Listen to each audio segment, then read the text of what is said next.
Chapter 1390. The next day, Qin Feng left Hua village with Hua Xiaozhen. He planned on taking Wang Xiumei with him, but Wang Xiumei had lived her entire life in Hua village and did not want to leave her hometown. When the flaming dragon horse arrived at the spiritual immortal gate, Hua Xiaozhen was deeply attracted by the flourishing and imposing sacred gate territory.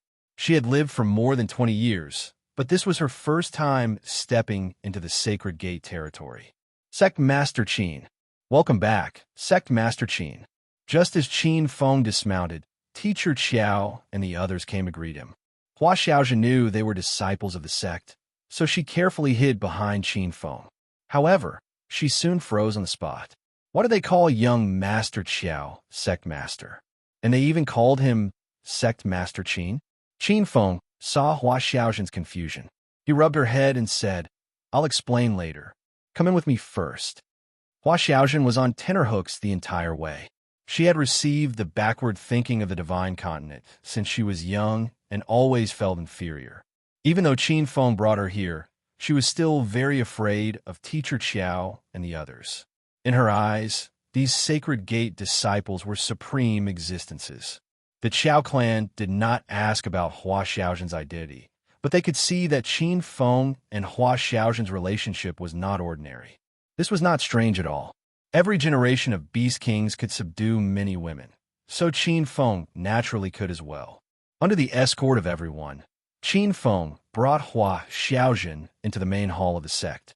This palace was built in the same style as an ancient building. It was made of redwood and tiles, very artistic. Qin Feng had already sat down on a stone chair in the hall. Hua Xiaozhen nervously stood behind him. She had lived for so long, but this was the first time she had seen such a magnificent palace. It was even a few grades higher than the main hall of the West Town Yamen. Hua Xiaozhen increasingly felt that young Master Qiao was not ordinary. This made her nervous. She thought of herself as a lowly commoner. What if one day, young Master Qiao looked down on her lowly status and didn't want her to serve him anymore? "Father-in-law, you all go first. I have a few things to say to Xiaozhen alone." With Qin Feng's command, everyone from the Qiao clan retreated. Now that he had brought Hua Xiaozhen back to the Spirit Immortal sect, he planned on having her stay here while he went to Fire Beacon City to find out the whereabouts of the Thousand Shadows sect. Only Qin Feng was left in the Great Hall. Only then did Hua Xiaozhen dare to speak. She had too many questions in her heart. "Young Master Qiao, you called that lord from the Holy Gate father-in-law?" Seeing Hua Xiaozhen's shocked and adorable expression, Qin Feng couldn't help but pull her into his embrace. Hua Xiaozhen was so frightened that she struggled. She didn't mind being taken advantage of by Qin Feng, but she felt that with her status, she couldn't sit with young Master Qiao. "Young Master Qiao, you can't do that. Hurry and let this lowly servant get up." Hua Xiaozhen felt like she was going to be played to death by Qin Feng. Why did this young master always like to scare people? Qin Feng felt like he was going to be played to death by Hua Xiaozhen. This woman's mind was terrifyingly sealed. He pretended to be angry and said, "What's wrong? Can't I hug you? Do you dislike me?" Hua Xiaozhen became even more anxious. She stuttered, "No, it's not like that. Young Master Qiao, if you want to,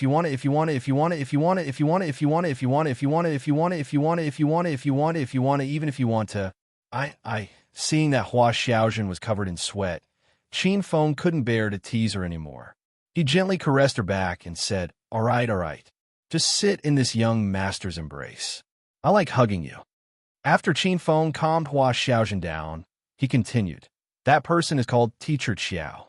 He is indeed one of my fathers-in-law." Halfway through, Hua Xiaozhen was so shocked that she almost fell off. "Huh? That's one of young Master Qiao's fathers-in-law? How many fathers-in-law does young Master Qiao have?" Qin Feng couldn't help but laugh. "What's wrong? Is there a problem with my fathers-in-law?" Hua Xiaozhen stuck out her tongue and realized she had said too much. She hurriedly waved her hand and said, No problem. In the divine continent, it's normal for someone of young Master Qiao's status to have a few wives and concubines." Qin Feng had only said it casually. He didn't expect to receive such shocking news. The divine continent was great. Qin Feng even had the thought of bringing all the women from the secular world to the divine continent. After teasing Hua Xiaojun for a while, Qin Feng suddenly became serious. Xiaojun, I will be going to Fire Beacon City in the future. Stay at the Spirit Immortal Gate and wait for me to finish my business. Hua Xiaojun rarely interrupted Qin Feng. At this moment, she suddenly hugged Qin Feng tightly as if they were parting forever. She cried, "No, no, young Master Qiao, please don't leave Xiaojun behind. Xiaojun will definitely serve young Master well and follow young Master for the rest of my life. If Xiaojun has done anything wrong, young Master can tell Xiaojun. Xiaojun will definitely change." Hua Xiaojun's reaction was so violent that even Qin Feng jumped in fright. The reason why he didn't bring Hua Xiaojun was because he was afraid she would encounter danger. According to Teacher Qiao, Fire Beacon City was filled with danger. "Xiaojun, don't worry. I'm not leaving you behind. It's just that Fire Beacon City is filled with danger. It's not safe for you to follow me." Qin Feng comforted her. Hua Xiaojun grabbed the corner of Qin Feng's clothes and was unwilling to let go. She had already parted with Qin Feng once. Even if she died, she didn't want to leave again. "Young Master Qiao, Xiaojun is not afraid of death. Since Fire Beacon City is filled with danger, Xiaojun should follow by your side. As a lowly servant, I should follow young Master through life and death." Qin Feng was moved by Hua Xiaojun's words. He didn't expect this girl to be so reliant on him. Qin Feng felt very lucky to be able to meet Hua Xiaojun in the divine Great Land. He was even a little scared. It was fortunate that he came to this dangerous place and met Hua Xiaojun in the bamboo forest. Otherwise, this girl would have committed suicide after being violated by the 3 bandits that day. Fate was a very mysterious thing. Since Qin Feng encountered this fate, he would naturally treat Xiaojun well. A soft and tender feeling suddenly pressed against him. This was the first time Hua Xiaojun took the initiative to kiss Qin Feng. This woman was so conservative and weak, but at this moment, she used all of her courage to do such a bold action. She had no other choice and wanted to use this last gamble to make Qin Feng stay. Her hand had already reached into Qin Feng's pants, but she was suddenly stopped by Qin Feng. "Xiaojun, you don't need to be like this. I promise to take you to Fire Beacon City, but you have to promise me one thing. From now on, our statuses will be equal, regardless of your status." Hua Xiaojun suddenly froze and looked at Qin Feng in disbelief. She really didn't understand why young Master Qiao wanted her status to be equal. In Hua Xiaojun's eyes, young Master Qiao was a great character and a noble disciple. She was willing to be young Master Qiao's servant because she felt that she was inferior to young Master Qiao. "You don't agree? Fine, I'll go to Fire Beacon City myself. You stay here and wait for my return," Qin Feng nonchalantly said. Hua Xiaojun immediately became anxious. She grabbed Qin Feng's arm and said, "Qiao, young Master Qiao, I promise you." Qin Feng was very happy and waited for the system to notify him of the completion of the quest. However, after waiting for a long time, there was no notification. He suddenly realized that Hua Xiaojun only agreed verbally, but her sealed thoughts could not be changed at once. Qin Feng was a little depressed, but he did not force Hua Xiaojun. Since he had decided to take her to Fire Beacon City, Qin Feng was prepared to tell her everything about himself. "Xiaojun, I told you a few things before. I am someone who came from the outside. Because I was chased by the sacred gate here, my name and appearance have been changed. This is my original appearance." This was the first time Qin Feng returned to his original appearance after coming to the divine Great Land. Hua Xiaojun subconsciously jumped out of his embrace. She was a bit unfamiliar with this appearance. However, Hua Xiaojun quickly returned to Qin Feng's embrace. She found that even though his appearance had changed, Qin Feng's words and actions, as well as his aura, were still familiar. These were the things that attracted Hua Xiaojun. She did not care about Qin Feng's appearance. "Young Master Qiao, no, young Master Qin, your original appearance is a bit more handsome." Hua Xiaojun blushed. Although she said that she did not care about appearance, she was still captivated by Qin Feng's handsomeness. You should still call me young Master Qiao. Right now, I cannot return to my original identity. Wait until we go to Fire Beacon City, then I will still be Qiao Feng. Qin Feng explained. Hua Xiaozhen nodded her head seriously. She engraved every word Qin Feng said into her heart. She already knew that Qin Feng came from the outside world and was being chased by the entire divine Great Land Sacred Gate. This was a very serious matter. Once young Master Qiao's identity was exposed, Hua Xiaozhen felt that he would die without a doubt. Qin Feng previously told Hua Xiaozhen that he came to the divine Great Land to find someone and take revenge. At this moment, he was telling Hua Xiaozhen more about the outside world. He said that the Huaxia secular world focused on science and technology. He described the tall buildings, cars, and cell phones. He even specifically talked about the equality and stability of the outside world. Hua Xiaozhen's eyes lit up after listening. She could not understand how a small cell phone could communicate with people thousands of miles away. Wouldn't that be comparable to the Holy Gate's 1,000 miles sound transmission? She then fantasized about what the electric lights outside looked like. They could actually light up the night as if it was daytime. Meanwhile, the divine Great Land only used oil lamps that flickered at night. When she heard that everyone in the outside world was equal, regardless of their status, she revealed an extremely exaggerated expression. She really could not understand how the people outside were like this. How could everyone be equal? A lowly servant was a lowly servant. How could she be on equal footing with young master? However, she finally understood why Qin Feng always asked her to sit and eat with him. He told her not to worry about their status. It turned out that young Master Qiao had brought in the ideas of the outside world. Qin Feng said a lot. This was the first time he felt that describing the outside world was such an interesting thing. Seeing Hua Xiaozhen's eyes full of stars and her adorable expression of wanting to go out and see, Qin Feng wanted to immediately take her out. He wanted to let her play in all kinds of entertainment places, eat all kinds of delicious seafood, and let her live the life of a princess. She didn't have to be a servant anymore. Young Master Qiao, can this lowly servant make a request? Chapter 1391. Qin Feng had been in the Divine Land for a month, but in the eyes of some people in the secular world of Huaxia, it was as long as 10 years. Half of the reason why China was peaceful was because of Qin Feng. After he became the leader of the martial arts world, he unified the forces of the outer martial arts world and stabilized the peace between the secular world and the outer martial arts world. In a fit of rage, he killed his way into the holy land of the demon race and rescued Su Ruo and Lu Yu. At the same time, he shocked the demon race. In addition, he led a team to defeat the Japanese ninjas and the army stationed on the island and protected the territory of Huaxia. It's him, our hero, Lil Qin Feng. Qin Feng was no longer in the secular world of China, but his legend still existed. In the most famous branch of the Saint Medicine Hall in the capital, Rin Xiao Yao was dressed in a red qipao, which showed off her sexy and perfect figure. She propped up her beautiful face with both hands as she stared blankly at the table. Even though there were many people walking in and out of the shop, she was not in the mood to do business. When the warriors saw that she was in a bad mood, they did not dare to disturb her. This was the woman of Qin Feng, the #1 in Huaxia. If they provoked her, they would become enemies with the entire Huaxia martial arts world.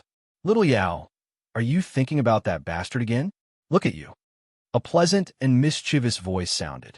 Rin Xiao Yao looked up and pouted. Yin, you only know how to talk about me.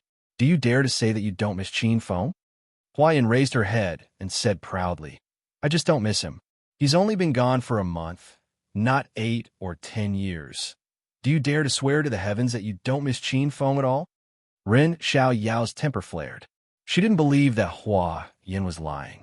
Hua Yan's long hair was tied up on top of her head, and she was wearing avant-garde clothes. She looked like a little witch. Her proud head slowly drooped down, and a few drops of crystal-clear tears fell from her eyes. Boo-hoo, little demon. He had been gone for a month, and there was no news at all. Could something have happened to him? Boo-hoo, that's the death gate. I miss him so much. Hua Yan's heart crumbled. How could she not miss Qin Feng? They had met at Fengyun Fun City in Hepping Town. Then, they had met again at the provincial capital university's medical school. They had stayed in a villa with Chang Xin and fooled around. Then, they had completed missions for the Martial Arts Alliance together. They had experienced life and death situations. Qin Feng had even helped her destroy the herbal sect and avenge her family. She had given her body to Qin Feng long ago.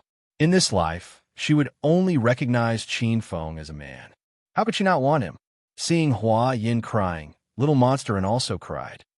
Her and Qin Feng's story was full of ups and downs. At first, they bickered when they met, but later, they slowly became friends. After Qin Feng won the title of Elixir King for the St. Medic Hall at the Elixir Conference, the two of them became even more ambiguous. She had long become Qin Feng's woman, and she was very worried about Qin Feng's safety at this moment. If the Sacred Medic Hall was said to be the #1 medicinal workshop in the Chinese martial arts world, then the Divine Armament Hall would be the #1 armory in the martial arts world. In the Divine Armament Hall's main branch in the capital, an intellectual beauty in a fluttering white dress sat in front of the counter. Her limpid eyes were dim and lifeless. She was also thinking about Qin Feng, recalling all the bits and pieces of her time with Qin Feng. Yunze saw that his sister was in a daze again, so he shook his head and helplessly left. Yin Zhao's eyes couldn't help but moisten. She thought about how she exploded in anger because Qin Feng disrupted class discipline at Acropolis University and how Qin Feng saved her. Later on, in order to complete the family's arranged marriage, she had to return to the capital. However, the night before, she had a wild battle with Qin Feng in the restroom. Afterwards, Qin Feng killed his way into the Yun family and helped his brother take the position of patriarch. Hero City's power was not only distributed in the martial arts circle. In the secular world's business circle, Hero City also occupied a top position. In the capital's most prosperous and well-funded royal group's CEO's office, Han Ying wore a black silk uniform. She stood under a large floor-to-ceiling window, overlooking most of the capital's scenery. The sunlight shone on her head of golden curls.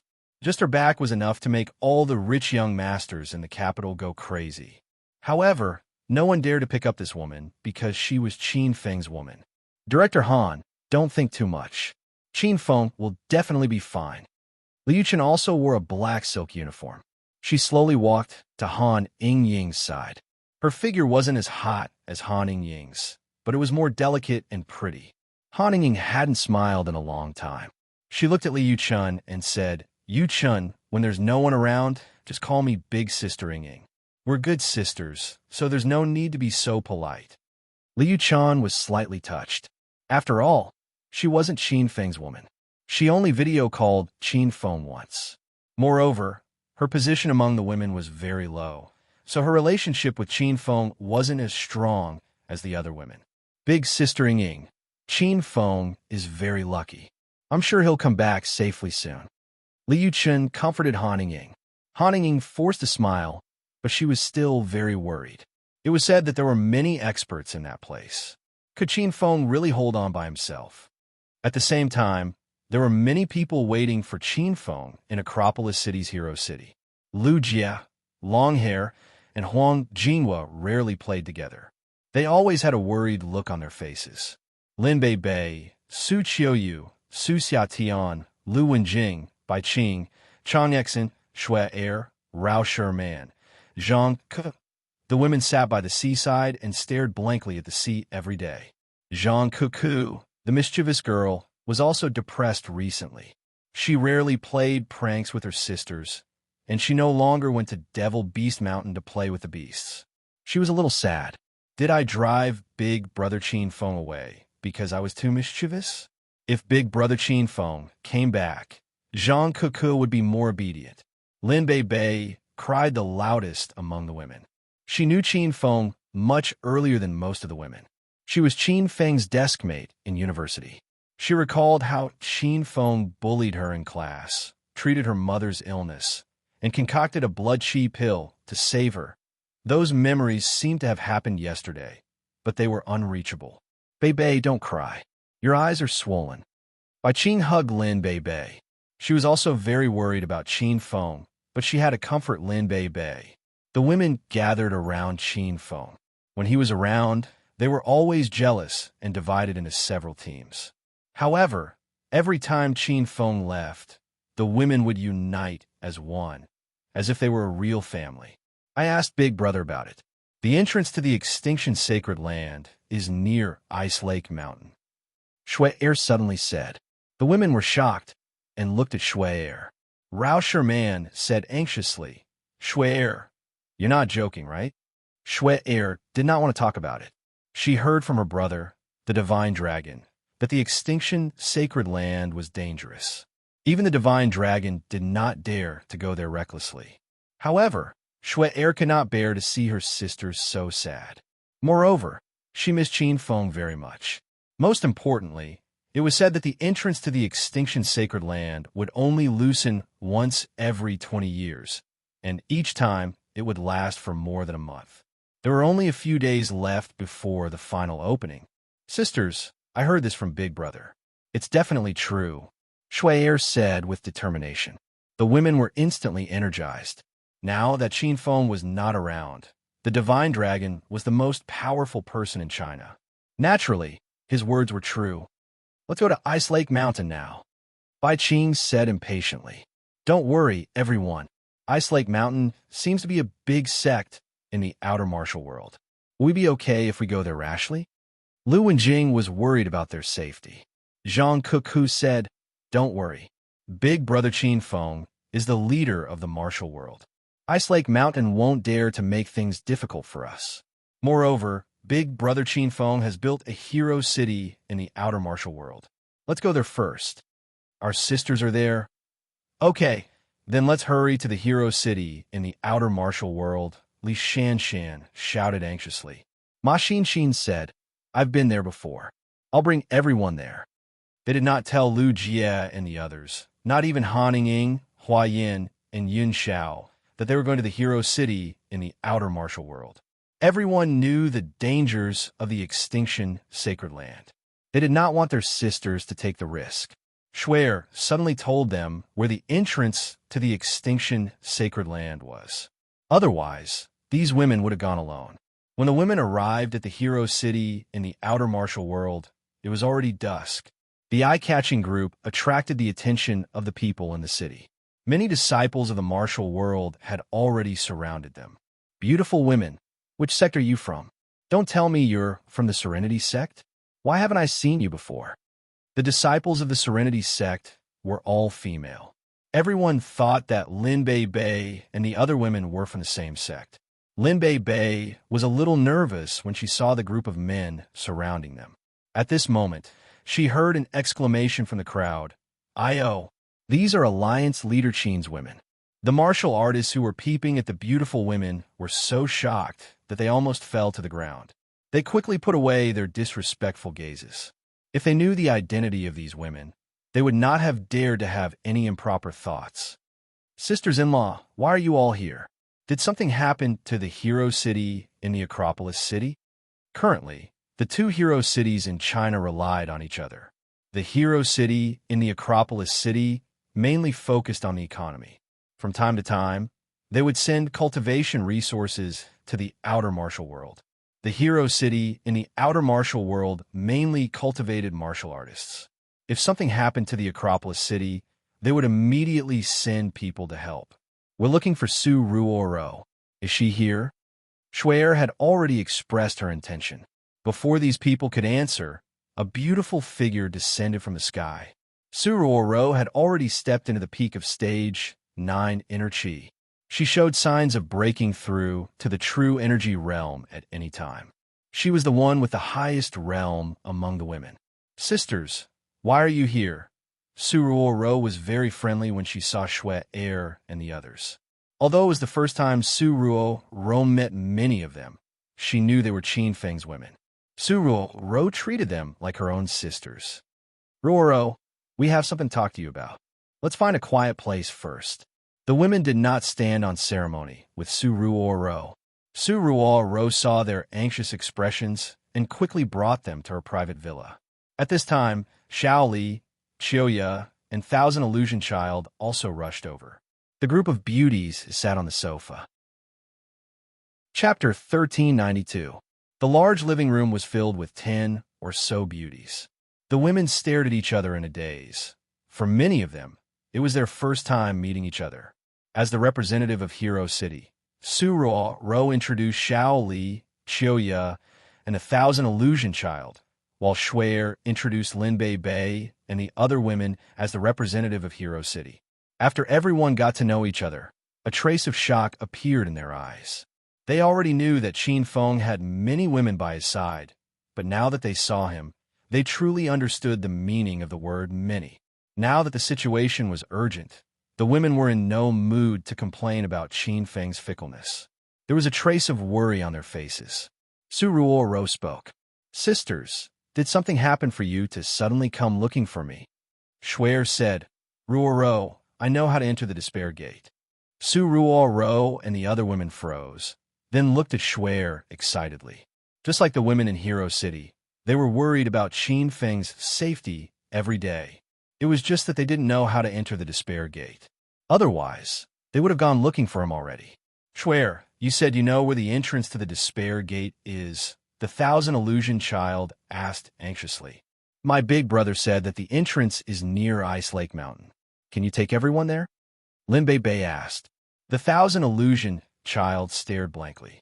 She thought that Shuai and the others really knew where the entrance was, but after hearing Lin Bei's words, she lost interest. She was the great elder of Ice Lake Mountain. Moreover, when Zhao Ling Xian had disappeared, she had taken Qin Feng to look around Ice Lake Mountain, but they hadn't found the entrance.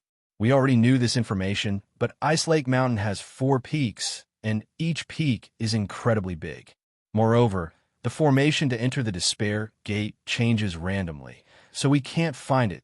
The Thousand Illusion Child knew that these words were very hurtful, but she had to say it.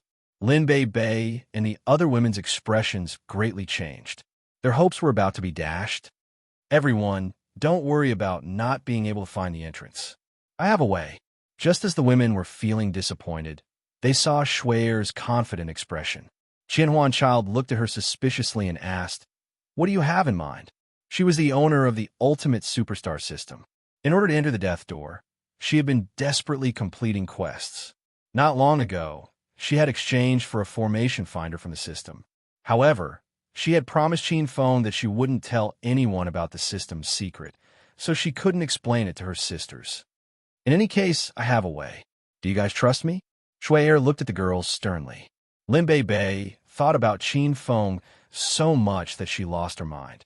She didn't care whether Shuai was telling the truth or not. She had to try. "Shuai, hurry up and bring me to find the array to enter the Extinction Gate. I want to see Qin Feng now." As Lin Bei spoke, her eyes became moist again. Snow patted Su Ruo's head, and Su Ruo said, "All right, since we're all Qin Feng's women, we're family. If Shuai says she has a way, then we have to believe her." "That's right, I also believe in Shuai." "Then let's not talk anymore. Let's go to Ice Lake Mountain now." The girls all stood up and expressed their opinions. In the end, they unanimously decided to go to Ice Lake Mountain. The Thousand Illusion Child was in charge of leading the team. This group of beauties caused a huge commotion in the martial arts world. Many martial arts disciples were captivated by their beauty. However, when they heard that these beauties were Qin Feng's women, they were so scared that they immediately ran away. The pine trees on Ice Lake Mountain were lush. They walked around the entire mountain, but they didn't find any array. "Shuai, did you find the entrance?" The girls all looked at Shuai. Shuai took out a formation finder from the system. It was something that looked like a compass. "Big sister Shuai, what is this?" Lin Bei looked puzzled. The girls all gathered around her. None of them recognized the ancient compass in Shuai's hand. They didn't know what it was made of, but there were some ancient runes and pictures carved on it.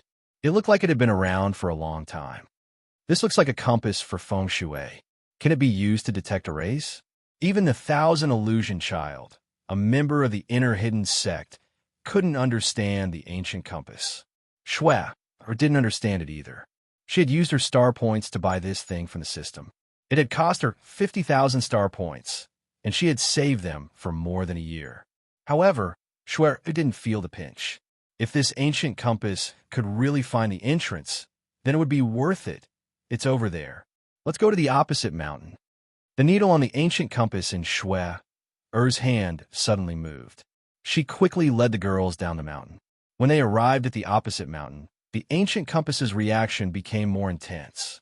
If the disciples of the Holy Gate in China saw the ancient compass in Shui's hand, they would be shocked. Isn't this a location-finding artifact used by the Holy Gate to find hidden arrays? Why does it exist in China's secular world? Although the girls said they believed in Shui, they were still worried. Now that they saw the ancient compass's reaction, they were so excited that their hearts almost jumped out of their throats. Under the ancient compass's guidance, the girls finally stood at the top of the western mountain. In front of them was a precipitous cliff, but the ancient compass's needle didn't move. It was pointing at the bottom of the cliff. Shui, why isn't the ancient compass reacting? Lin Bei asked anxiously. Su Ruo's expression became serious. I think it's not that the compass isn't reacting, but that it has clearly pointed out the location of the entrance. It's in the space in front of us. The girls cried out in shock. They were frightened by Su Ruo's words. In front of them was a cliff. How could there be an entrance? If they jumped down, they would definitely be smashed to pieces. Ruo is right. The spiritual energy fluctuations in front of everyone are a bit strange. I also suspect that the array is in midair. The Thousand Illusion Child was the strongest among the girls. Now that she had stabilized at the first stage of true Qi, she was more sensitive to spiritual energy than anyone else. The top of the mountain suddenly quieted down. Only the whistling of the wind could be heard. The girls looked at each other and didn't know what to do for a moment. Since there really is an entrance in front of us, then I'll be the first to enter. After a moment of silence, Lin Bei suddenly jumped. Her upper body was hanging off the cliff, but she was pulled back by Su Ruo. Bei, don't be anxious. We don't know what's going on in this array. Let's scout it out first. Su Ruo's heart was filled with lingering fear. If she was a second late, Lin Bei would have died. If Qin Feng came back and found out about this, who knew how angry he would be? Lin Bei was so anxious that she started to cry. The girls all revealed a gloomy expression. They finally found the entrance with great difficulty, but they discovered that it was still very difficult to enter it. Sisters, look, the compass is spinning again, Shui suddenly cried out. This time, the girls were all confused. The ancient compass's pointer suddenly pointed to a cliff at the side. The Thousand Illusion Child was the first to regain her senses. She had been in the inner hidden sect for dozens of years, so she knew more about arrays than the other girls. Not good. This entrance really is a moving array. This kind of array will move after a certain period of time. Everyone, once you find the entrance, you must enter decisively. The already gloomy beauties felt even more helpless. This array could move? How are they going to enter now? Everyone sat on the top of the mountain and didn't know what to do. Snow held the geomantic compass in her hand and observed it closely. 2 hours later, she had figured out the pattern. The formation at the entrance would change its position every 3 minutes, and there was no pattern to it. It could be close to its previous position, or it could be hundreds or even thousands of meters away from its previous position. Since the entrance's array can be determined, there's still a chance to enter. All of you go back. I'll go take a look at the entrance alone. After a long time, the Thousand Illusion Child suddenly stood up. All the girls looked at her. Su Ruo raised her eyebrows and said, "If you want to go, then let's go together. How can we let you take the risk alone?" The Thousand Illusion Child's expression was incomparably solemn. This isn't the time to be a hero. Since it's the entrance's array, it must be very powerful. How can anyone enter just because they want to? This kind of teleportation array has violent air currents. You guys haven't even stepped into the true Qi realm. I'm afraid you'll die before you even reach the entrance. I don't want Qin Feng to blame me when he comes back. The Thousand Illusion Child understood the path of martial arts better than anyone else. Her words suddenly woke the girls up. After working for so long, it turned out that entering the array required great strength. However, Most of the girls like Lin Bei had just started cultivating. Their strength was around the fourth stage of inner chi. How could they withstand the impact of the air currents in the array? Thousand Illusion is right. Everyone go back. I'll accompany Thousand Illusion to take a look. Su Ruo made her decision. Chioya immediately stood up and said, I've stepped into the first stage of true chi not long ago. I want to go as well. Shaoli stood up and said, I'm a ghost cultivator. My body is very special. The impact of the air currents won't hurt me much. I can go as well. Lin Bei and the others were anxious when they saw the 4 girls from Hero City were going to enter the entrance. They began to blame themselves for being weak. If they knew this would happen, they would have trained hard day and night. However, Zhang Kuku suddenly jumped out and said, Then I'll go with you as the beauty representative of Hero City. Su Ruo immediately rejected. No way. You guys are too weak. You'll die for nothing if you go. I don't want Qin Feng to come back sad. Zhang Kuku was immediately displeased. She raised her small pink fist and said, You said I'm too weak? I'm not bragging, but the 4 of you combined can't withstand a single punch from me. Su Ruo and the others rolled their eyes. They had already investigated the women from Hero City. Su Qiu was the strongest among them. However, she was only at the 7th stage of inner chi.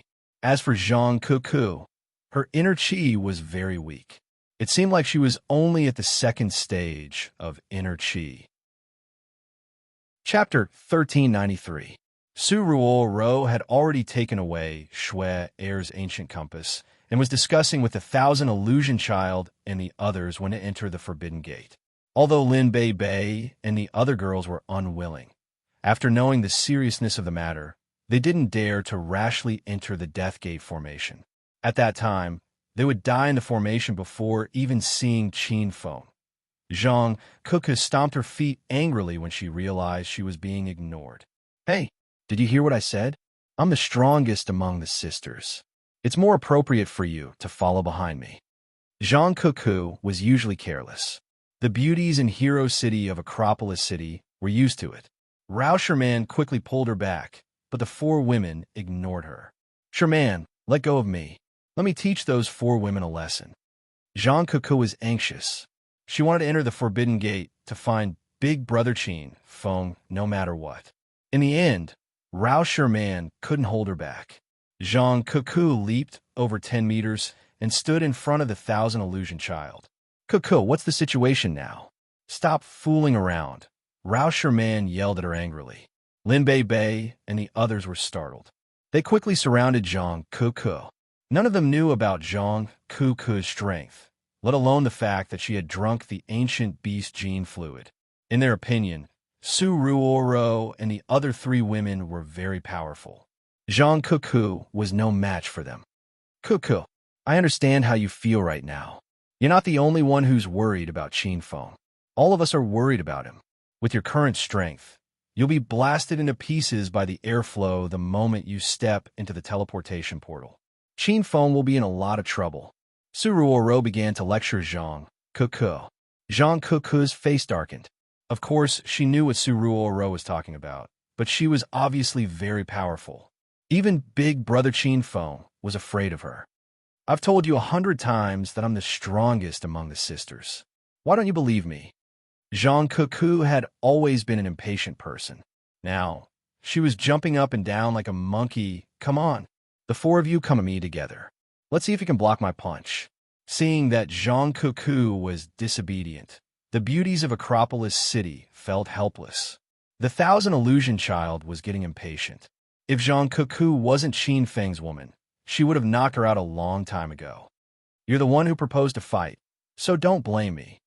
The Thousand Illusion Child snorted coldly and suddenly sent a palm strike over. The expressions of the women in Acropolis City and Hero City changed drastically. Su Ruo was so scared that she wanted to stop her, but the Thousand Illusion Child was too fast, and no one could stop her. Humph! How dare you say you're very powerful with just this bit of strength? Too weak.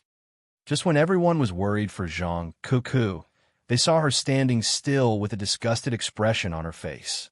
Just as the palm was about to hit her little face, Zhang Kuku's aura suddenly changed. She threw a punch at a speed so fast that it was dazzling to the eyes. A loud explosion followed.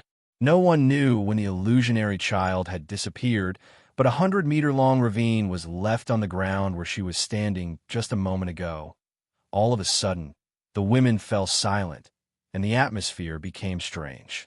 Zhang Kuku's punch might seem simple, but the sound of wind breaking could still be heard. A white figure landed on the ground. It was the Thousand Illusion Child. The Thousand Illusion Child sensed danger the moment Zhang Kuku threw a punch at her. She retreated without a second thought, and she was almost severely injured by Zhang Kuku's punch. Thousand Illusion, why you? Su Ruoro's mouth was agape, and she could not utter a complete sentence. Xiaoya and Shaoli were also stunned. They stared at Zhang Kuku as if she was a monster. What do you think?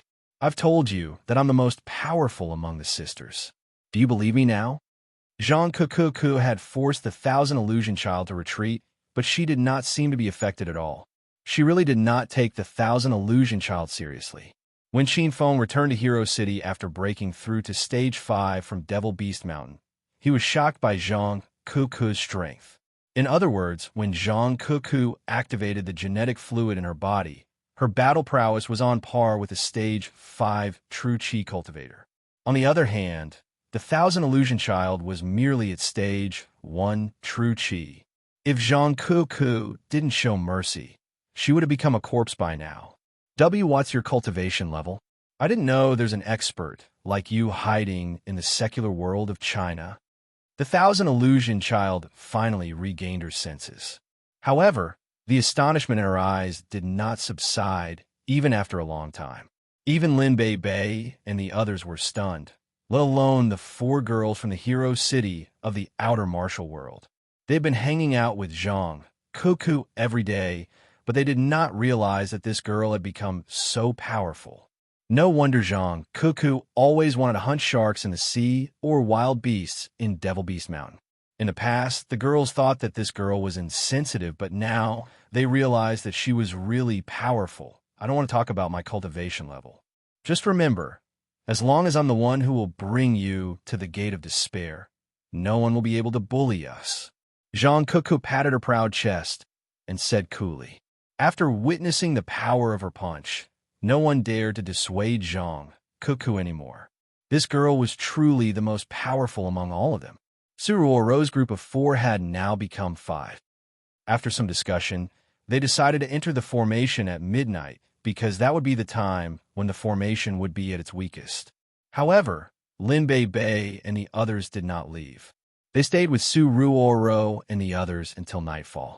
At around 11 o'clock, a few beautiful figures rushed up from the foot of the mountain. It turned out that it was Han Ying and the others. Bei, Qing, Wenjing. Did everyone really find the entrance to the Gate of Despair? Han Ying was still wearing the black silk uniform she wore during the day.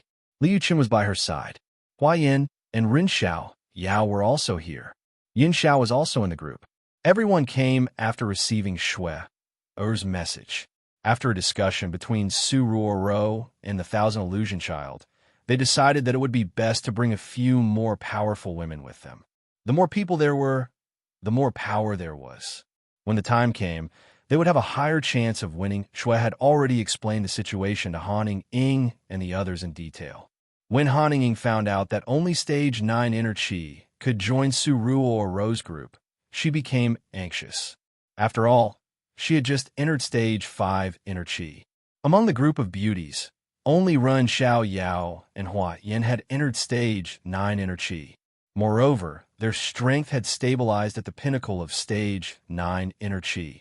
Now, Su Ruoro's group of 5 had become 7. Seeing that the 7 of them were about to barge into the Gate of Despair, the other women's faces were filled with worry.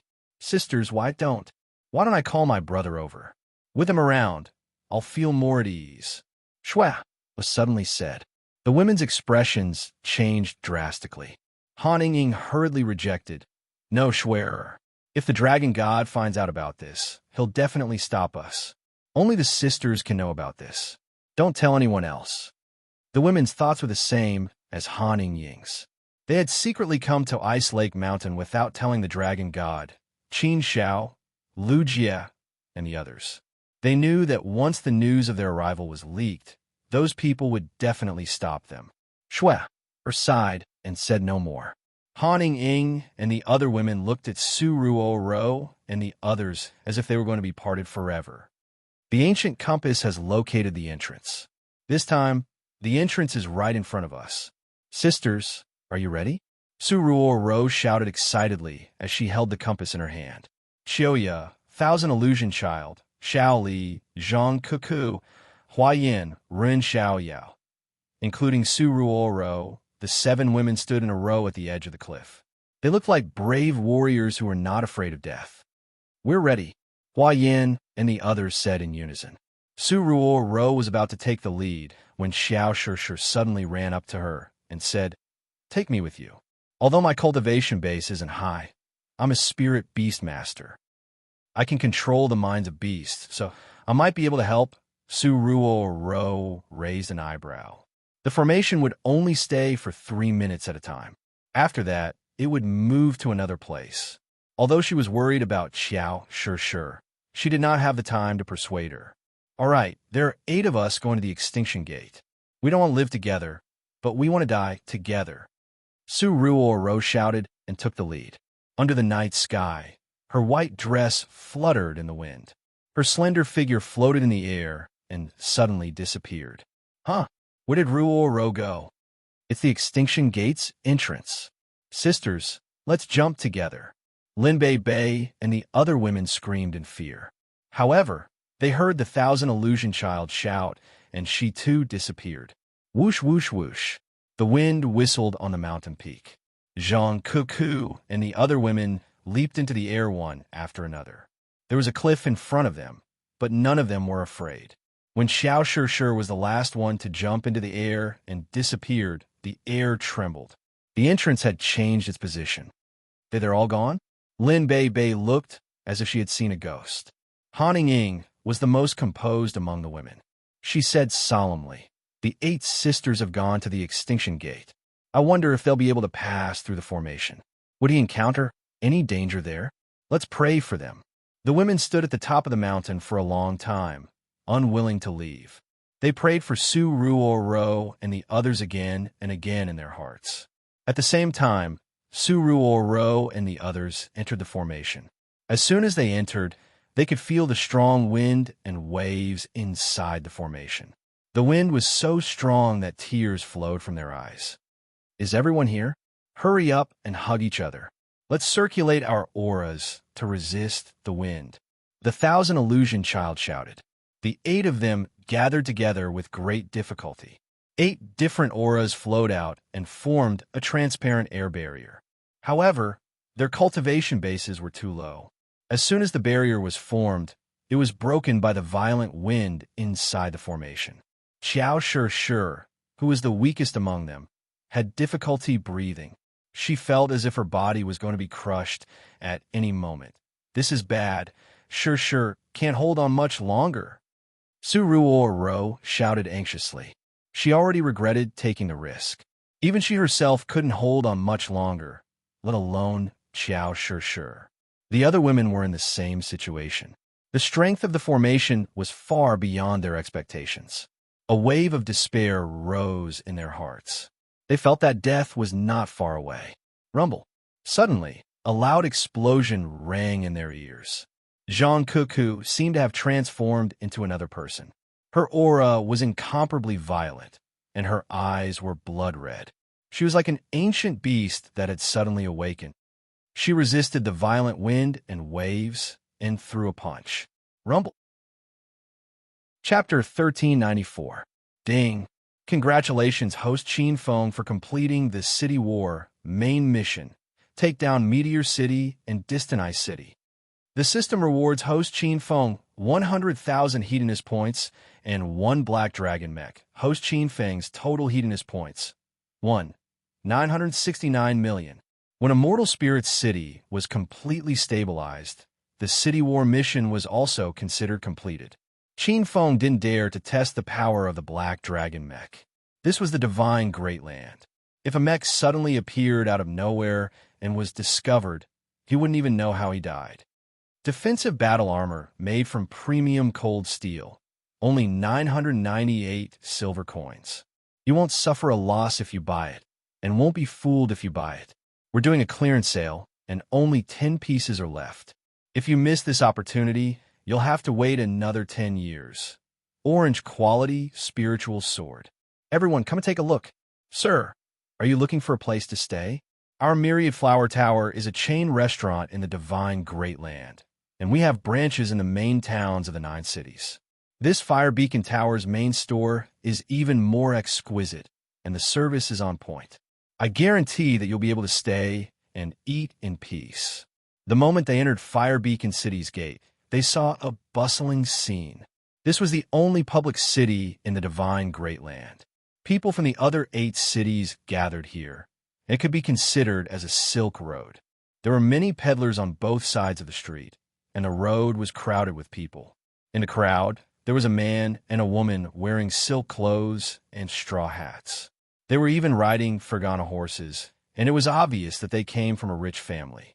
They attracted many people's attention as they walked on the street. Young Master Chiao. Fire Beacon City is so lively. It's several times more prosperous than West Town. The man and woman on the horse were naturally Qin Feng and Hua Xiaojun. After stabilizing Immortal Spirit City, Qin Feng brought Hua Xiaojun to Fire Beacon City. It was Hua Xiaojun's first time coming to Fire Beacon City, and she was already mesmerized by the bustling scene. She chattered like a cheerful bird along the way. Qin Feng's eyes under the straw were constantly vigilant of the surroundings. Before he came, Teacher Chiao had warned him many times that Fire Beacon City was a dangerous place with many eyes. As expected, Qin Feng had only brought Hua Xiaojun into the city for less than 10 minutes, and he already noticed a dozen or so gazes staring at him.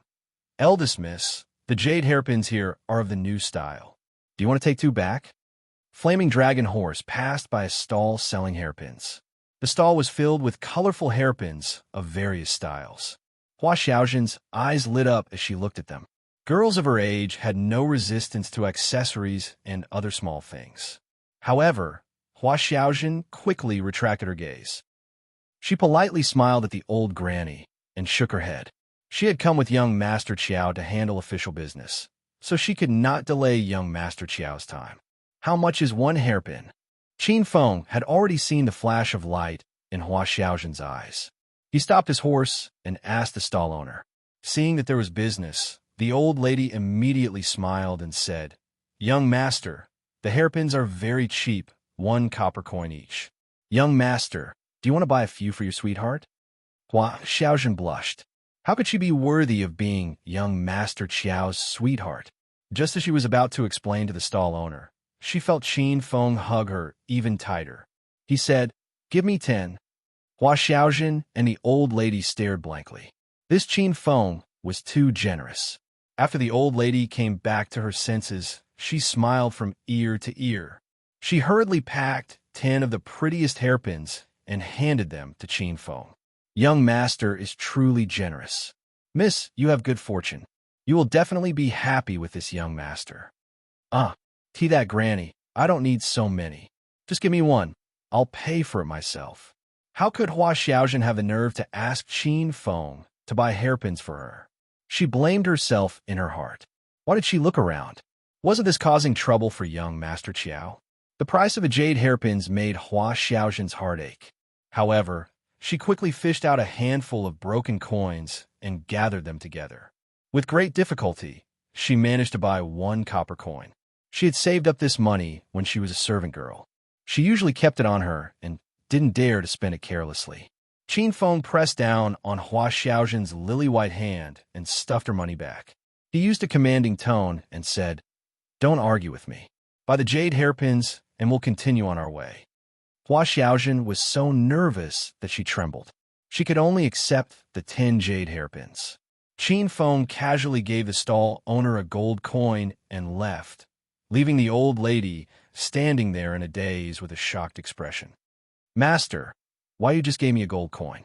Tea that could be exchanged for 1 million copper coins." Hua Xiaojun was also frightened by Qin Feng's extravagance. After leaving the stall for a while, she finally came back to her senses. Qin Feng didn't care. He still had over 100 gold bars on him. One gold coin was nothing. That stall owner has a heart. She's about the same age as your granny, but she still has to do business outside. Count it as me helping her. Qin Feng casually said. Hua Xiaojun was stunned. Her heart was filled with warmth. She subconsciously tightened her grip on Qin Feng's arm. This was the first time she had met such a kind young master like Qin Feng. Fire Beacon City was vast, and Qin Feng was not familiar with this place. He had just arrived at this place, so he didn't know what to do next. However, at this time, 4 figures jumped behind the flaming dragon horse and followed Qin Feng and Hua Xiaojun. Young Master Qiao, which hairpin do you think is the prettiest? Hua Xiaojun was completely unaware of the danger behind her. She was already dazzled by the bag of jade hairpins. Qin Feng was already aware that they were being followed, but he pretended as if nothing had happened. He even rubbed Hua Xiaojun's head and softly said, "Little Zhen is very beautiful. Whichever hairpin you wear will look good on you." Hua Xiaojun's little face blushed. Her heart was as sweet as honey. She shyly asked, "Young Master Qiao, why you really think that little Zhen is beautiful?" "Of course. Then between me and that woman, Ling Yun'er, who is prettier?" Hua Xiaojun suddenly asked. Qin Feng was startled. He didn't think that Hua Xiaojun would suddenly bring up that cunning and sinister woman. She was already killed in the city war. "Little Zhen, you and that woman are on 2 completely different levels. You are in heaven, and she is in hell," Qin Feng said. Hua Xiaojun was so happy that she almost floated in the air. However, she was still a bit confused. If young Master Qiao didn't like that woman, why did he do that with her? However, Hua Xiaojun quickly stopped thinking about it. She didn't care if Qin Feng did that with other women. As long as Qin Feng didn't leave her behind, it was fine. "Young Master Qiao, can you help me put it on?" Hua Xiaojun finally picked a purple hairpin. Qin Feng noticed that the hairpin on her head was made of tree branches. She had scraped the bark clean and inserted it into her hair. Qin Feng's heart ached when he saw this obedient, weak, and poor woman in his embrace. He couldn't help but think about Lin Bei Bei. When he first met Lin Bei Bei, her situation was very similar to Hua Xiaojun's. Qin Feng coiled Hua Xiaojun's hair as he rode. After putting on the jade hairpin, he said, "Little Zhen, in the future, you can buy whatever you like. Take these gold coins, don't be reluctant to spend them. Otherwise, I'll be unhappy." Hua Xiaojun immediately reached in her pocket and took out a large handful of gold coins. She was so scared that she almost fell off the horse. She was about to speak when she heard Qin Feng continue, "Don't refuse me. You're a servant. You have no right to refuse your master's arrangements." Hua Xiaojun was so anxious that tears were about to fall. In the end, she could only carefully put the gold coins in the most hidden place in her clothes, as if she was deeply afraid of losing them. Qin Feng was amused by this girl's appearance. Halfway through his laughter, his expression became serious. The 4 people following behind him suddenly rushed over and surrounded Flaming Dragon Horse. "Ah, W, what are you doing?" Hua Xiaojun screamed in fear. The 4 people were all tall and strong. They wore black clothes in broad daylight, and their faces were covered by black masks. Clearly, they were professional robbers. At this time, Flaming Dragon Horse walked to an alley far away from the market. There were a lot less people around. One of the men pulled Flaming Dragon Horse into an empty alley. Hua Xiaojun screamed and wanted to call for help, but she heard Qin Feng whisper into her ear, telling her not to make a sound. Hua Xiaojun had a confused expression, but she still chose to listen to Qin Feng's orders. Her soft body trembled in Qin Feng's arms. She wasn't worried about her own safety, but she was afraid that these people would harm Qin Feng. "Senior He Chao, we caught a big fat sheep this time. Look at this tall Fergana horse. It's worth over a dozen gold bars." One of the men couldn't help but laugh loudly. The strong man who pulled Flaming Dragon Horse in angrily scolded, "You idiot! How many times have I told you not to shout my name when you're robbing? Are you fucking brainless?" The laughing man suddenly shut his mouth and vented his anger on Qin Feng. Stinking brat, what are you waiting for? Hurry up and get off the horse. We're disciples of Skycloud Sword. If you don't listen to us, we'll kill you. After Hua Xiaojun understood their intention to rob them, she was so scared that her face turned pale. The man called He Chao kicked the man who shouted. He was so angry that he wanted to kill someone. Fuck you. I told you not to reveal your identity. Are you fucking retarded? Why the fuck are we wearing masks now? They already know we're disciples of Skycloud Sword. He Chao couldn't care less about Qin Feng and Hua Xiaojun at this moment. He angrily scolded the junior brother. The other two were stunned and didn't know what to do. However, they kept an eye on Qin Feng and Hua Xiaojun to prevent them from escaping. Hua Xiaojun glanced at the entrance of the alleyway. Just as she was about to pull Qin Feng and escape, she felt Qin Feng hugging her tightly. He had no intention of leaving. He Chao had already finished scolding them and walked back. He was in a bad mood and didn't want to waste words with Qin Feng. He immediately yelled, "Stinking brat, I only want your money, not your lives. Seeing that you're a disciple of a rich family, as long as you obediently hand over all your money, I can spare your lives." Qin Feng laughed coldly in his heart. He didn't believe this person's bullshit. Their identities had already been exposed, so why would they leave him alive? Chapter 1395. Hua Xiaojun cautiously suggested. She kept her head down, and the straw hat covered her delicate features. However, when she spoke, her clear and melodious voice attracted the attention of the four people. He Chao suddenly said, "Raise your head and let me see." Hua Xiaojun trembled in fear. She knew she was pretty, so she suggested Qin Feng buy a straw hat to cover her face. She didn't expect to attract the other party's attention. Although she was unwilling, Hua Xiaojun was very afraid of He Chao and the others. She could only slowly raise her head. When her delicate features were revealed, He Chao and the others stared straight at her. The junior brother who revealed their identities couldn't remain calm and cried out, "Senior brother He Chao, this girl is so pretty. Let's keep her." He Chao glared at him, but didn't say anything. He looked back at Hua Xiaojun and was very fond of her.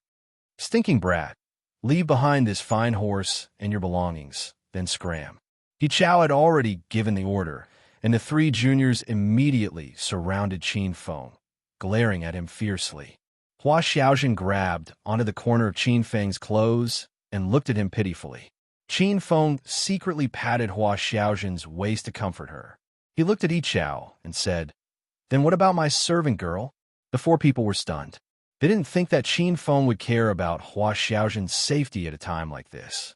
Yi Chao smiled coldly and said, "If I like that girl, I'll rip off her clothes and satisfy her. Do you have any more questions?" His words were so arrogant that he didn't put Qin Feng in his eyes at all. Hua Xiaojun was so angry that her face turned white. She wanted to rush up and kick him. Qin Feng's heart was already burning with anger. He sneered, "Are you sure you want to do this?" Without waiting for He Chao to speak, the foolish disciple jumped out and roared, "Stinking brat, this is Skycloud Sword's eldest senior brother He Chao. He's at the 5th layer of true Qi. If you don't want to die, leave the money and scram. Otherwise, if eldest senior brother goes back on his word, the disciple was called Hiao, and he was usually slow." These words clearly revealed He Chao's background. He Chao was so angry that he slapped him. "You idiot. No one will think you're mute if you don't speak. We're here to rob. Do you think we're here to receive rewards?" Hiao covered his red and swollen face and looked at He Chao with a bit of grievance. Qin Feng had already lost his patience. He had already investigated the strength of the four people. Only He Chao had stepped into the 5th stage of true Qi. The other three were all at the 4th stage of true Qi. In Qin Feng's eyes, these realms were like ants. "Since you've finished speaking, it's my turn to say a few words. Immediately take out all the money you have on you, kneel down and kowtow 10 times, and apologize to my maid. If you do that, I can spare your lives." As soon as Qin Feng finished speaking, the entire alley fell into a dead silence. He Chao and the others stared at him in disbelief. They thought there was something wrong with their ears. Even Hua Xiaojun was dumbfounded. She knew that Qin Feng was also a martial warrior, but how could he defeat 4 Holy Gate disciples? You brat who doesn't know the immensity of heaven and earth. Let Grandpa teach you a lesson. Hiao, who had just been slapped by He Chao, had a belly full of anger. He roared angrily and swung his fist at Qin Feng.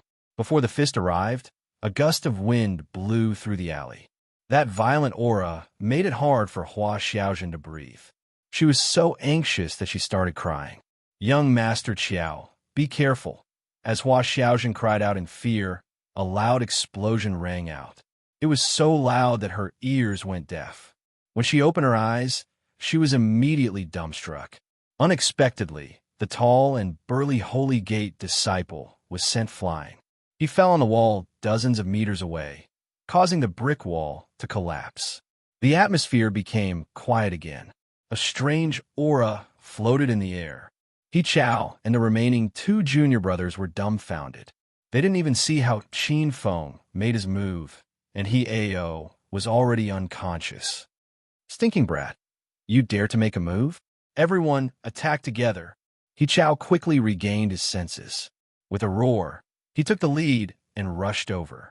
Qin Feng unhurriedly shielded Hua Xiaojun behind him. When he saw the 3 people's attacks coming at him at the same time, he casually waved his hand. 3 flames shot out in the air, mixed with the faint sound of the wind. When the 3 people reached him, they suddenly knelt down. There were long cuts on their knees. The destructive fire immediately charred the wounds, and a foul stench floated in the air. Ah, young Master Qiao, let's run. Hua Xiaojun was confused by the scene in front of her. She didn't have time to think. She was about to pull Qin Feng and run for their lives. Qin Feng found it funny. He hugged Hua Xiaojun and comforted her by touching her back. Xiaojun, don't be afraid. These people are not my match. Hua Xiaojun finally calmed down. She looked at He Chao and the other 2 who were kneeling on the ground, wailing like ghosts and howling like wolves. They seemed to have been defeated by young Master Qiao. The fire blade martial technique was so powerful that even a true Qi Stage 7 expert would be caught off guard. Not to mention He Chao and the other 2 with their meager strength. At this moment, they didn't even have the strength to stand up. Qin Feng hugged Hua Xiaojun and approached. The 3 of them were trembling in fear. The ruthlessness on their faces disappeared. There was no trace of arrogance and arrogance. The 3 of them wanted to run for their lives, but they discovered that under Qin Feng's powerful might, they didn't even have the courage to run. Young hero, please spare us. It was our fault. We were blind and offended young hero. We hope that young hero will spare our lives. He Chao had already begun to beg for mercy. His appearance of losing his dignity in order to live made Hua Xiaojun feel disgusted. The other 2 disciples were also begging for mercy. The 3 of them were about to die from depression. They were the dignified disciples of the Sky Cloud Sword sect. Their status was very high. Relying on their superior strength, they had been robbing people at the entrance of Fire Beacon City for the past few days. Their previous crimes were very successful, but they didn't expect to kick a nail board today. Facing the 3's begging, Qin Feng acted as if he didn't hear them. He suddenly raised his hand, and an ear-piercing sound of wind breaking echoed in their ears. They were so scared that their bodies trembled. However, after waiting for a moment, the 3 of them didn't feel anything strange on their bodies. Instead, Hua Xiaojun suddenly cried out, "Ah, young Master Qiao, that person's head fell off." Hua Xiaojun covered her small mouth with a cute expression while pointing at He Ao, who was lying in the far corner. He Chao and the other 2 quickly turned around to look, and their eyes suddenly fell to the ground. He Ao's head was cut off by Qin Feng's flame blade, and his body was burnt black. This move was extremely cruel, and it made He Chao and the other Sacred Gate disciples, who were numb to killing, feel fear. Oh, that person's head really fell off. Who did it?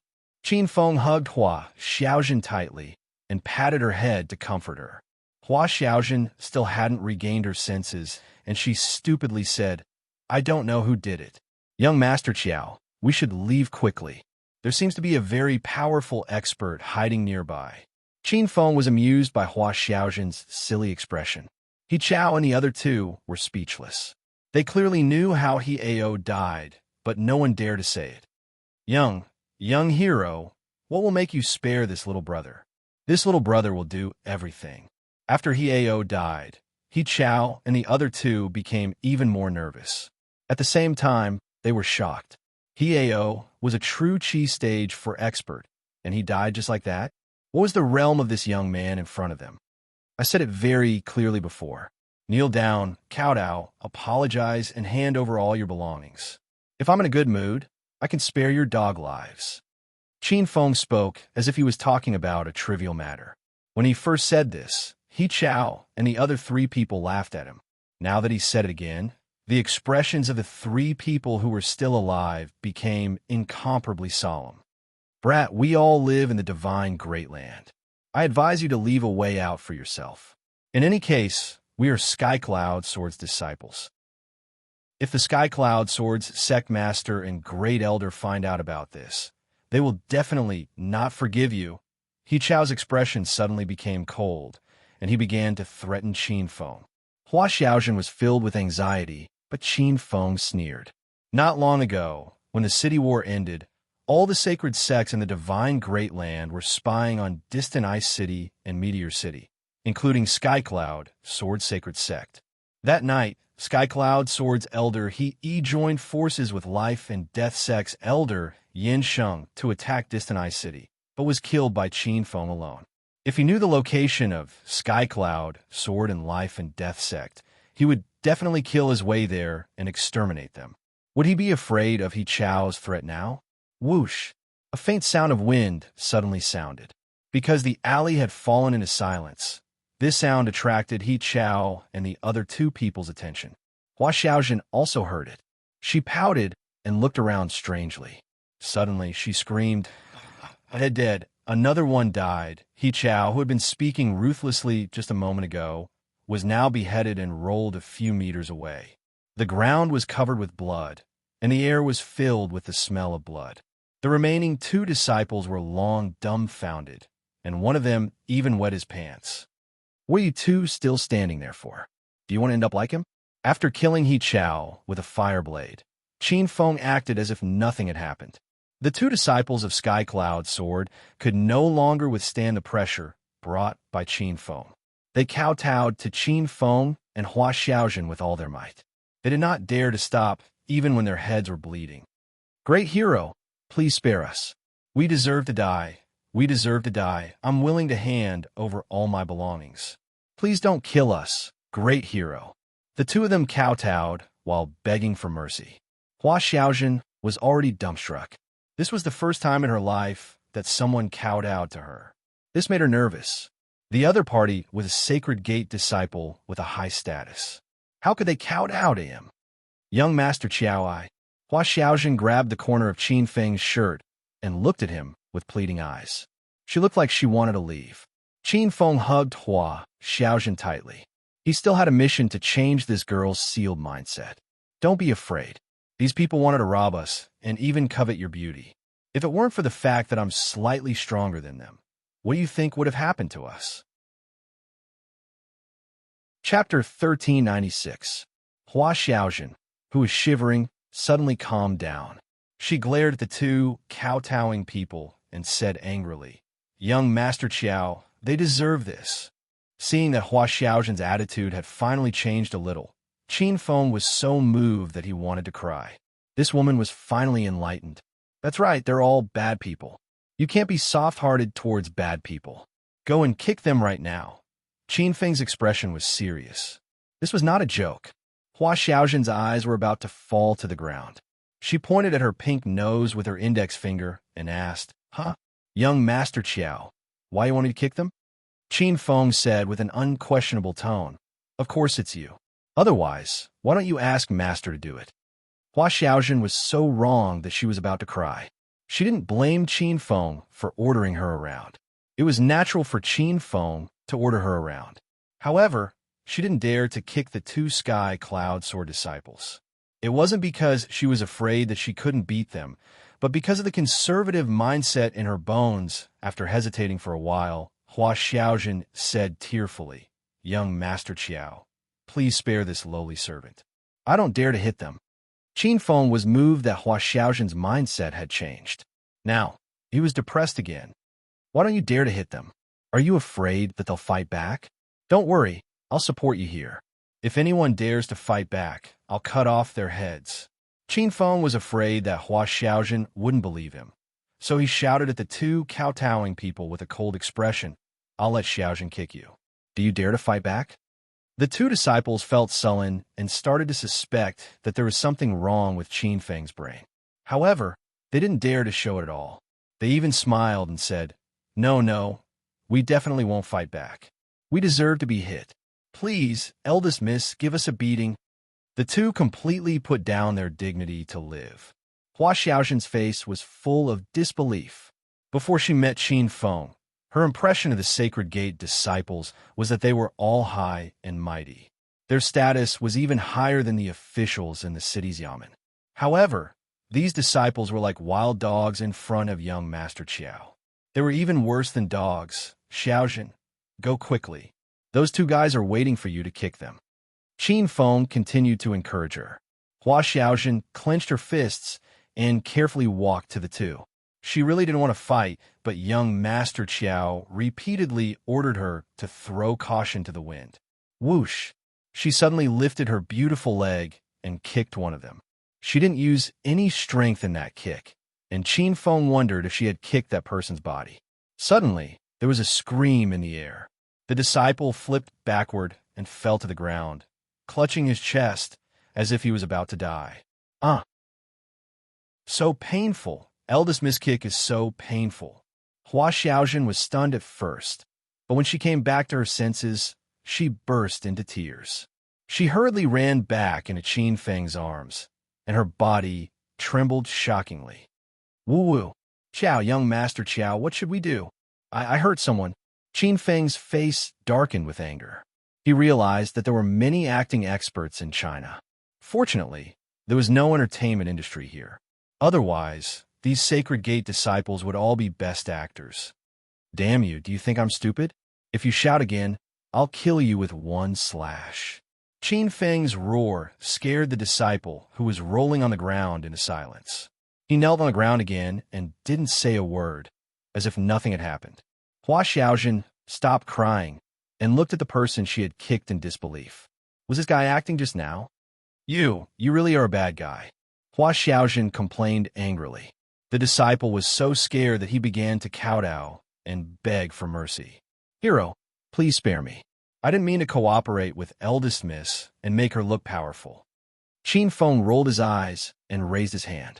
Instantly, the sound of the wind rang out. The disciple was so scared that his face turned pale. He waited for 10 seconds and found that he was still alive. He glanced to his side and found that his companion was dead. Qin Feng's disorderly style of doing things confused the disciple. Fortunately, the other person who had just died couldn't speak anymore. Otherwise, he would have ridiculed him. He had knelt for a long time. So why did Qin Feng kill him? Great hero you are. The disciple who was left alive looked confused. Hua Xiaojun was confused by Qin Feng's actions. There's still some use in keeping you alive. Now, I'll ask you some questions. If you hide anything, you'll end up like those three. Qin Feng's voice was cold. The disciple hurriedly said, Hero, don't worry. I'll tell you everything I know. What's your name? Hero, I'm He Chun, an ordinary disciple of Sky Cloud Sword Sect. Right now, I'm at the 4th layer of True Qi. He Chun was afraid that his answer would make Qin Feng unhappy, so he told him everything he knew. Just say what you want to ask. If you don't, then don't say anything. Qin Feng impatiently interrupted him. Do you know the location of the Thousand Shadow Sect? He Chun was surprised and said, Hero, only the disciples of the sect know the locations of the great sects of the Divine Great Land. Disciples from other sects can't find out. Qin Feng guessed this and continued to ask, Then did you see any disciples of the Thousand Shadow Sect at Fire Beacon City? I followed Senior He Chao to guard the entrance of Fire Beacon City for 4 to 5 days. I saw many disciples from other sects, but I didn't see anyone from the Thousand Shadow Sect. Hero, Are you looking for disciples from the Thousand Shadow sect? Qin Feng nodded and said, That's right. I'm looking for disciples from the Thousand Shadow sect. Do you have any way? He Chun's eyes turned around. Fire Beacon City is the only public city in the Divine Great Land. Disciples from the other 8 great cities often come here to shop and train. It just so happens that the Science and Technology exhibition is going to be held in 3 days. At that time, there will be many disciples from other sects coming to visit. Maybe you will meet people from the Thousand Shadows sect. Qin Feng's eyes lit up, but he still had some doubts. Science and Technology exhibition? What is that? He Chun looked at Qin Feng in disbelief and wondered if this person was someone from the Divine Great Land. He didn't even know about the Science and Technology exhibition. However, he didn't dare to speak carelessly, so he smiled and said, Hero, the Science and Technology exhibition is a large-scale exhibition that Fire Beacon City holds every year. It can attract many people. Speaking of which, the products in this Science and Technology Museum are quite strange. They're all rare things in the Divine Great Land. I heard that they were obtained from the outside world, but I don't know the specifics. Hearing the words, outside world, Qin Feng and Hua Xiaojun became nervous. Currently, Qin Feng was wanted by all the sacred gates, so Hua Xiaojun was afraid that his identity would be exposed. Qin Feng, on the other hand, quickly calmed down. He didn't think that Fire Beacon City would have a Science and Technology Museum. What kind of things would be displayed in the Science and Technology Museum? Qin Feng was looking forward to it. After getting some useful information, Qin Feng planned to kill He Chao with a fire blade, but after thinking about it, he decided to keep him alive. Qin Feng was worried about how to complete the mission to change Hua Xiaojun's mind. Now that there was a test subject, it was exactly what he wanted. Hero, I've told you everything I know. Please don't kill me. He Chun realized that Qin Feng had asked all the questions he needed to ask, so he quickly began to beg for mercy. Qin Feng picked him up and casually threw a pill into He Chun's mouth. He Chun was so scared that he covered his throat and wanted to spit out the pill. Hero, what did you give me to eat? He Chun anxiously asked. It's just poison. You don't need to be so nervous. Qin Feng said calmly. He Chun patted his chest and calmed down. In the next second, he suddenly jumped up and screamed. What? You gave me poison? Didn't you say you wouldn't kill me? You untrustworthy piece of trash. I'll fight you to the death. He Chun realized that he was going to die, so he suddenly swung his fist. Qin Feng stood in place without moving and slowly said, I gave you poison, but I don't have to kill you. As long as you perform well, I'll give you the antidote later. Huh? Are you going to hit me? It seems like there's no point in keeping you alive. When Qin Feng finished speaking, He Chun rushed in front of him. His originally fierce fist landed on Qin Feng's chest, but the strength was greatly changed. It became like he was massaging Qin Feng's chest. Hee, Hero Qiao, how could I dare to attack you? I saw that you must be tired after standing for so long, so I'll massage you to relax. Hua Xiaojun was about to vomit from He Chun's hypocrisy. She quickly grabbed the corner of Qin Feng's clothes and reminded him, Young Master Qiao, let him go. You can't keep this kind of person by your side. He Chun was so excited that he wanted to cry out. He couldn't wait to leave, but he heard Qin Feng say, Let him follow us for a few days. We're not familiar with Fire Beacon City, and we don't know where the Science and Technology exhibition will be held in 3 days. Plus, we're lacking a lackey to serve us tea. This person is just right. Knowing that Qin Feng spared his life because he lacked a servant, He Chun almost died from anger. Hua Xiaojun was still a bit worried. She couldn't understand Qin Feng's thoughts, but seeing that Qin Feng had already made up his mind, she couldn't persuade him otherwise. The 3 of them left the small alley. Knowing that there would be a Science and Technology exhibition in 3 days, and that there was a high chance of encountering the Thousand Shadow Sect disciples, Qin Feng didn't plan on looking for them on the streets. He first needed to find a place to stay. He Chun was quite familiar with Fire Beacon City, so he quickly found a hotel to stay in. Moreover, he paid for the rooms. They got a total of 2 rooms. Qin Feng and Hua Xiaojun stayed in the superior room, while He Chun stayed in the most ordinary room. Thinking about the price of 1 silver coin for a night in the superior room, He Chun's heart continuously bled. Young Master Chiao, why did you keep He-chun by your side? That guy isn't sincere and will definitely take revenge on you. When only she and Qin Feng were left in the room, Hua Xiaojun finally said what she had been holding back the entire time. Qin Feng didn't care about He-chun. That guy was only at the 4th level of true qi. If he dared to play any tricks, Qin Feng could kill him at any time. Xiaojun, call He-chun over. Qin Feng suddenly said. Hua Xiaojun thought that Qin Feng had listened to her suggestion and became happy. Young Master Chiao, why don't I just tell him that you can leave now? Qin Feng rolled his eyes. I didn't say I could let him leave. Call him over to serve us. Since he had nothing to do, Qin Feng decided to speed up his mission to change Hua Xiaojun's thoughts. Chapter 1397.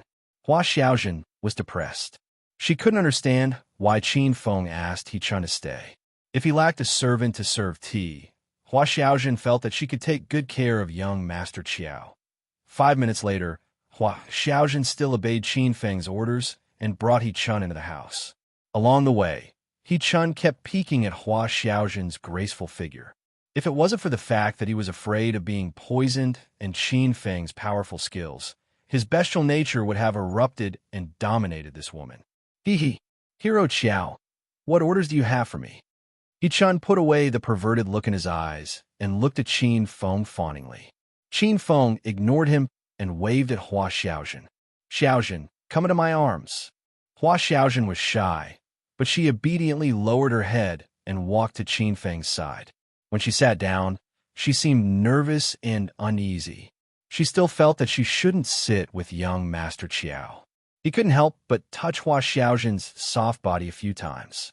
Qin Feng then looked at He-chun. What are you still standing there for, you lackey? Hurry and pour us a cup of tea. Qin Feng acted like a young master, making He-chun so angry that he secretly gritted his teeth. As a disciple of Sky Cloud Sword, other than serving tea to the sect elders and sect master, when had he ever been reduced to doing such menial work for outsiders? Hua Xiaojun was so scared that she cried out, Young Master Chiao, it's better to let this lowly servant pour tea. Qin Feng hugged Hua Xiaojun tightly in his arms and didn't let her get up. Why are you pouring tea? You're his master now. How can a master pour tea for a servant? But my status is lowly. How can I? Hua Xiaojun was so anxious that she was about to cry. He-chun was a Sacred Gate disciple. Qin Feng didn't care. Even if Sky Cloud Sword's great elder or sect master came, he wouldn't give them face, let alone a mere sect disciple. I said you're his master. If you keep talking nonsense, I'll sell you. Qin Feng was a little angry. His words scared Hua Xiaojun into immediately shutting up. He-chun was stunned at the door, full of depression.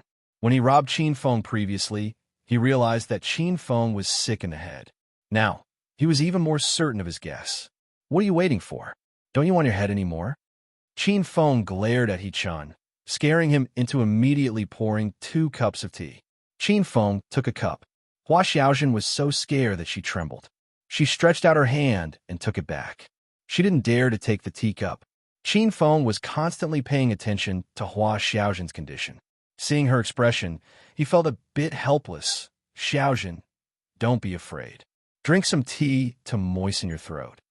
Only then did Hua Xiaojun carefully take the teacup and nervously take a sip. Before she could swallow the tea, she suddenly heard Qin Feng yell, You dog's servant, what kind of tea did you pour? It almost scalded my mouth. Little Jean, don't drink it. Spit it out. Spit out on that dog's servant. Hua Xiaojun cried. She felt as though she was going to be ruined by Qin Feng. The tea she drank was clearly not hot, and the temperature was just right. How would she dare to spit on He-chun? She was so nervous that she choked on the tea. Cough, cough, young Master Chiao, Hua Xiaojun coughed. Qin Feng lightly patted her back, glared at He-chun, and yelled, Look at what you've done. You choked on eldest Mississippi. Even 100 of your dog lives can't pay for it. He-chun almost slammed the table and left. However, when he thought of the serious consequences of doing so, he could only swallow his anger and stand to the side. Hua Xiaojun was so anxious that she wanted to speak, but she coughed so badly that she couldn't speak. Qin Feng continued to yell, What are you waiting for? Kneel and apologize to eldest Mississippi. Murderous intent flashed through He-chun's eyes. However, the instant Qin Feng raised his hand, he was so scared that he immediately kneeled. He had seen how terrifying Qin Feng was when he raised his hand to kill. Even now, he still had lingering fears. Eldest Miss, it's all this servant's fault. This servant deserves to be hit. He-chun knelt on the ground and started to slap his mouth. Hua Xiaojun was incomparably familiar with these actions. When she was a servant girl for the daughters of wealthy families, she often knelt and slapped herself because of small mistakes. Hua Xiaojun anxiously struggled in Qin Feng's arms. With her stubborn mind, she couldn't stand this kind of treatment. Wawa, young Master Qiao, this lowly servant is begging you. Don't do this again. Seeing Hua Xiaojun crying unhappily and looking like she was suffering, Qin Feng couldn't bear it anymore. He yelled at He-chun, "Get out." He-chun felt as if a heavy burden had been lifted from his shoulders. He crawled up and ran out, looking as if he was deeply afraid that Qin Feng would call him back. Only Qin Feng and He-chun were left in the room. Hua Xiaojun was still sobbing softly. Her body trembled nonstop. It looked like she was really frightened. "Xiaojun, are you afraid?" Qin Feng's voice was gentle. "Wawa, I feel guilty," Hua Xiaojun replied while crying. "Why do you feel guilty?" "Xiaojun's status is lowly, but she made a sacred gate disciple kneel before me." Hua Xiaojun's sobs intensified as she spoke. Qin Feng said with a solemn expression, "Why is your status lowly?" "Who said your status is lowly? What's the difference between you and He-chun? You're both humans. From the moment you were born, you're the same. Why do you have to be lowly than him?" Once Qin Feng opened his mouth, he couldn't stop. Hua Xiaojun suddenly froze and looked at Qin Feng in a daze. Her beautiful eyes suddenly became confused. "If you do something wrong, you have to kneel and be punished. You were born lowly. You've suffered since you were young, and you've been bullied more and more ruthlessly. Look at that bastard. He's done all kinds of bad things, and he even wanted to rob me and take over your body. He's not punished for his grave mistakes. I merely asked him to bring you a cup of tea, and you can't accept it? Are you only satisfied when I get robbed and killed, and you get bullied and humiliated by him?" Hua Xiaojun's expression changed unpredictably.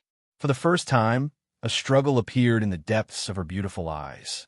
She seriously analyzed Qin Feng's every word. For the first time, she doubted her lowly status. "Young Master Qiao, I don't think that way. I don't want you to be bullied, and I don't want to be bullied and humiliated by others. If possible, I hope that I'll only be dominated by young Master Qiao for the rest of my life." Hua Xiaojun's tone was a bit anxious. She hesitated for a while before continuing. "Young Master Qiao is right. That guy is a bad person. We shouldn't be too good to him." Qin Feng's expression was as cold as frost, but his heart was blooming with joy. He knew that what he did and what he said were effective. Hua Xiaojun seemed to be enlightened. "Xiaojun, that's right.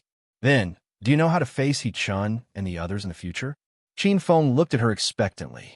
Hua Xiaojun gritted her teeth, as if she had made a difficult decision.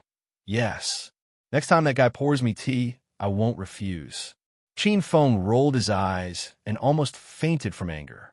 He had been busy for half a day, and all he had to do was persuade Hua Xiaojun to accept He-chun's tea.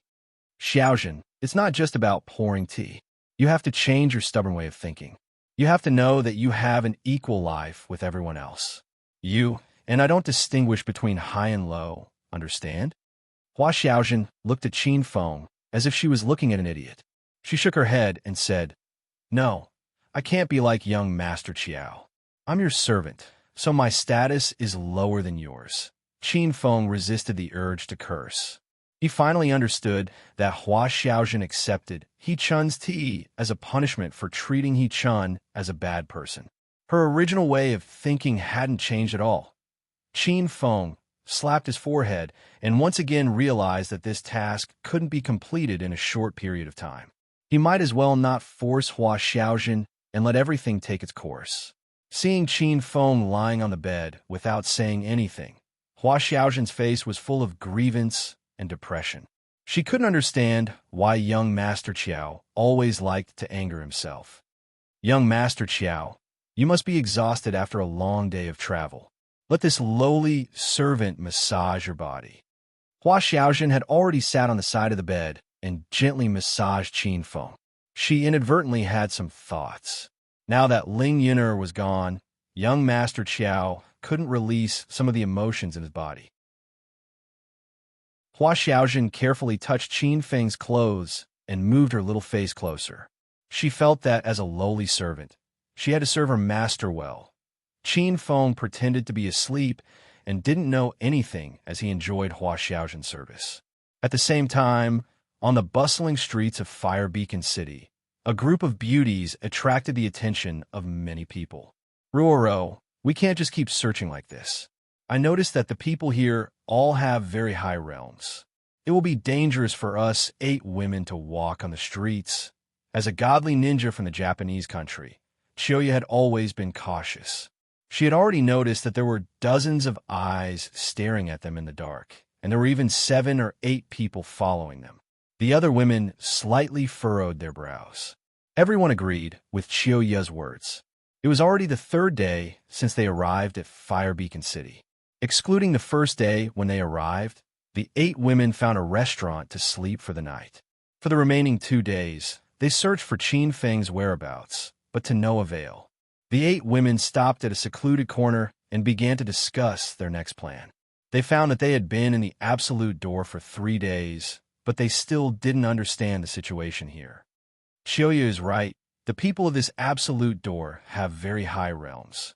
Along the way, the weakest person I met was only at the 2nd level of True Qi. As for the rest, I simply couldn't see through their realms. The Thousand Illusion Child had a dignified expression. Hua Yin followed up. According to the information on the streets these past few days, this Absolute Door is not as simple as we imagined. Not only is there Fire Beacon City, there are other cities as well. We were sent to Fire Beacon City through a formation, but Qin Feng might not even be in this city. Rin Xiaoyao nodded her head to show her agreement with Hua Yan's words. Then she added, I suggest sisters to first make a plan. Blindly searching like this is definitely not a good idea. The women all became silent. Looking at the current situation, they indeed needed to make a good plan because they realized that they would be staying at the Absolute Door for a very long time this time. Su Ruoro was silent for a moment before suggesting, how about this? Let's first find someone to find out the specific situation of the Absolute Door. We will first understand the geography and power distribution of this place before making a decision. Chapter 1398. The girls were startled and instinctively took a few steps back while cautiously looking over. 3 men wearing the same white robe with the pattern of an ice flower engraved on their chests came. The man who spoke stood at the front. It seemed like he had the highest status while the other 2 followed on his left and right. Sorry, we don't have time to drink tea. The Thousand Illusion Child was the oldest among the girls, so she instinctively stood in front of everyone. Xian Qianzhong's gaze swept over the girls. Although his expression was calm, his heart was already in turmoil. The divine Great Land was filled with beauties, but he was still attracted by Su Ruoro's group. Most importantly, there were 8 fairies here. Ladies, don't be afraid. I have no ill intentions. I've already told you my sex identity. What else do you have to worry about? Xian Qianzhong's gentlemanly demeanor made the girls relax a little. Coincidentally, they were about to find someone to ask about the Death Gate ground, so Hua Yin asked, Young noble, may I ask what kind of place this Fire Beacon City is? Xian Qianzhong and the 2 disciples behind him were startled. Who in the divine Great Land didn't know about Fire Beacon City? This was the only public city that gathered the disciples and commoners of the 8 great cities. Heroines, you don't know about Fire Beacon City? Xian Qianzhong frowned and began to wonder about the identity of these women. The girls were nervous. They didn't dare to reveal their identities in the Death Gate ground, or else they would die for sure. Hua Yin reacted quickly and quickly said, Young noble misunderstood. We came from another place. Although we have heard of Fire Beacon City, this is our first time here, so we are not familiar with it. Xianzhong's confusion disappeared as he smiled. So that's how it is. In fact, this is my second time coming to Fire Beacon City. Normally, I have to cultivate in the sect, so it's rare for me to come out. This Fire Beacon City is the only public city in the Divine Great Land. It gathers people from the 8 great cities. Because of the chaotic crowd, Fire Beacon City's security has always been bad. It seems like the 8 heroines are also cultivators. Which sacred gate are you from? Xianzhong revealed a lot of information, causing the 8 girls to be shocked. They had always thought that the Death Gate territory was the same as the outer world. It was just a training ground in the wilderness. However, from what Xianzhong had said, it seemed to be a huge country with 8 cities. Although they were full of doubts, it was not good for the girls to show it. I'm sorry, young master. When we came out of seclusion, the elders told us not to reveal the sect's information. Hua Yin continued to make up a story. Xianzhong was not suspicious. Many sect's disciples would hide their identities to protect their sect's location. This was because many people would follow their disciples to find their sect's location, so they had to be careful. Hee, it's fine. Since the 8 heroines are really disciples of the Holy Gate, why don't we travel together? The Science and Technology exhibition will be held in 3 days, and there will be many disciples from various sects coming. The 8 heroines are all beautiful goddesses, and it will be very dangerous for us to travel alone. Xianzhong maintained his gentlemanly demeanor. No one would think that he was a bad person. Although Su Ruoro and the others were still on their guard, they weren't as vigilant as they were when they first saw him. There's a Science and Technology exhibition here? Su Ruoro exclaimed. Xianzhong knew that this was the 8 women's first time at Fire Beacon City, so he was not surprised that they didn't know about the exhibition. That's right, the exhibition in 3 days will be very interesting. There will be many treasures that have never been seen before. I heard that these things were brought in from the outside world, but it is hard to know if they are real or fake. The girls were surprised. They didn't think that there would be a science and technology museum in this dangerous place. A sliver of hope rose in their hearts. If Qin Feng was also at Fire Beacon City, then he would definitely go to the Science and Technology Museum. Young master, do you know where the Science and Technology Museum is? When is the specific opening time? Su Ruoro had already decided to go to the museum, so she asked for details. Xianzhong didn't answer directly and smiled instead. Heroines, my guest room is right in front. How about I invite everyone to my room for a chat? The Science and Technology Museum is a long story, so let's all sit down and have a cup of tea. The girls looked at each other and were hesitant. They felt that Xianzhong didn't have any evil intentions, but they were still in a strange place, so they were always on guard. Xianzhong saw their hesitation and continued. Haha, no problem. If the heroines have other matters, then I won't disturb you any longer. We'll take our leave first. Xianzhong turned around and left after saying this. How could he be willing to leave? He already knew that the 8 girls were not familiar with Fire Beacon City and had many questions to ask him. Sure enough, he only took a few steps before he heard Su Ruoro's pleasant voice coming from behind him. Young master, wait. Under Xianzhong's lead, the 8 girls arrived at a restaurant and finally entered a room at the corner of the 3rd floor. The room was quite spacious.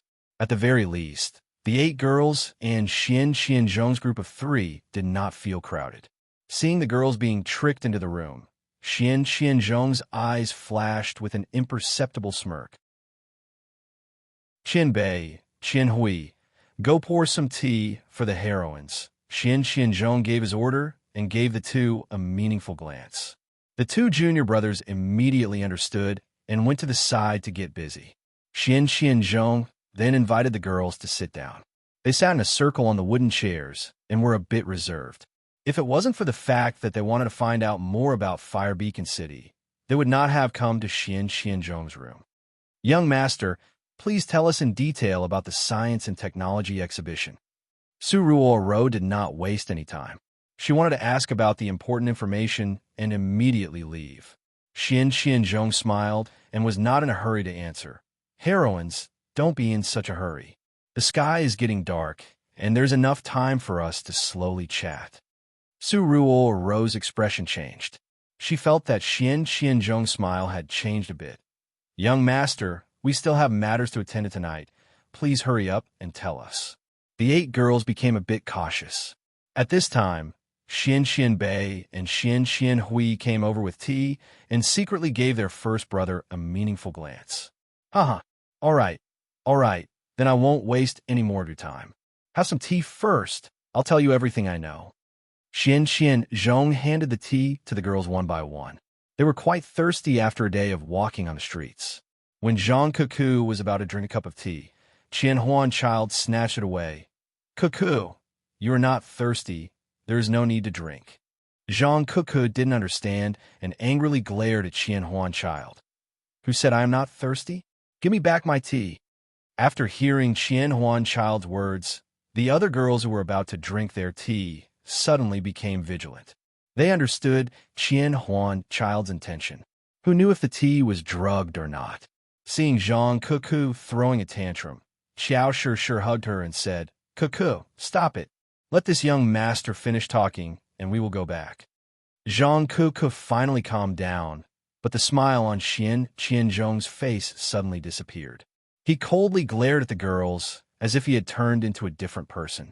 Young master, what is the meaning of this? Su Ruo raised her brows and began to circulate her qi. What is the meaning of this? Why do you think I called all of you back? I advise you to take off your clothes and lie on the ground. If I'm done, I might spare your lives. Danger lurked everywhere in Fire Beacon City. Disciples from different sects were constantly fighting each other. Even Qin Feng had to be careful when he stepped into the city. Su Ruo and the other girls felt like they had fallen into a wolf's den. Xianzhong completely revealed his fox's tail. The 8 girls stood up at the same time. Hua Yin was enraged and lashed out with her whip without saying a word. You bastard, this old lady will teach you a lesson. Crackle. The blood shadow whip exploded in the air.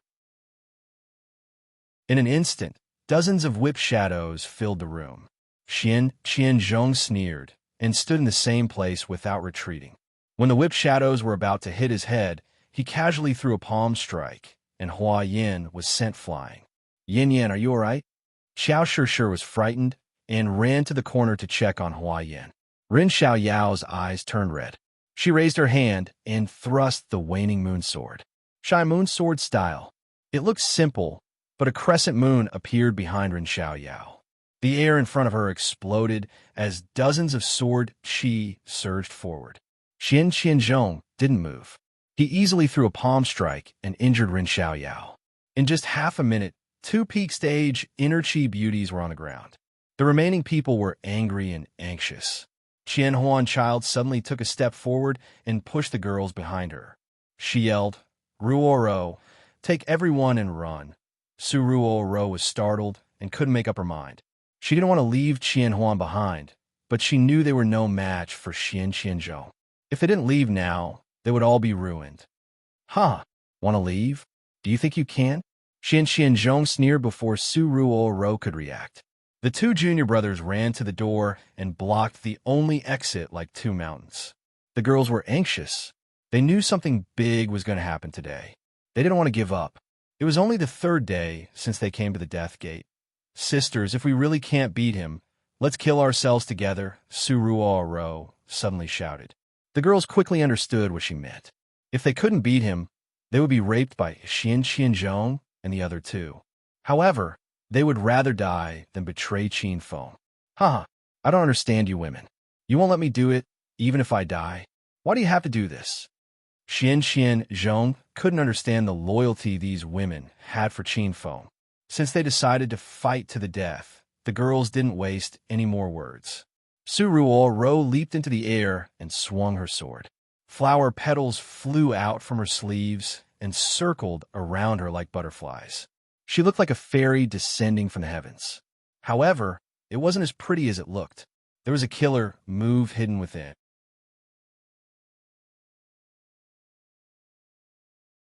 Chapter 1399.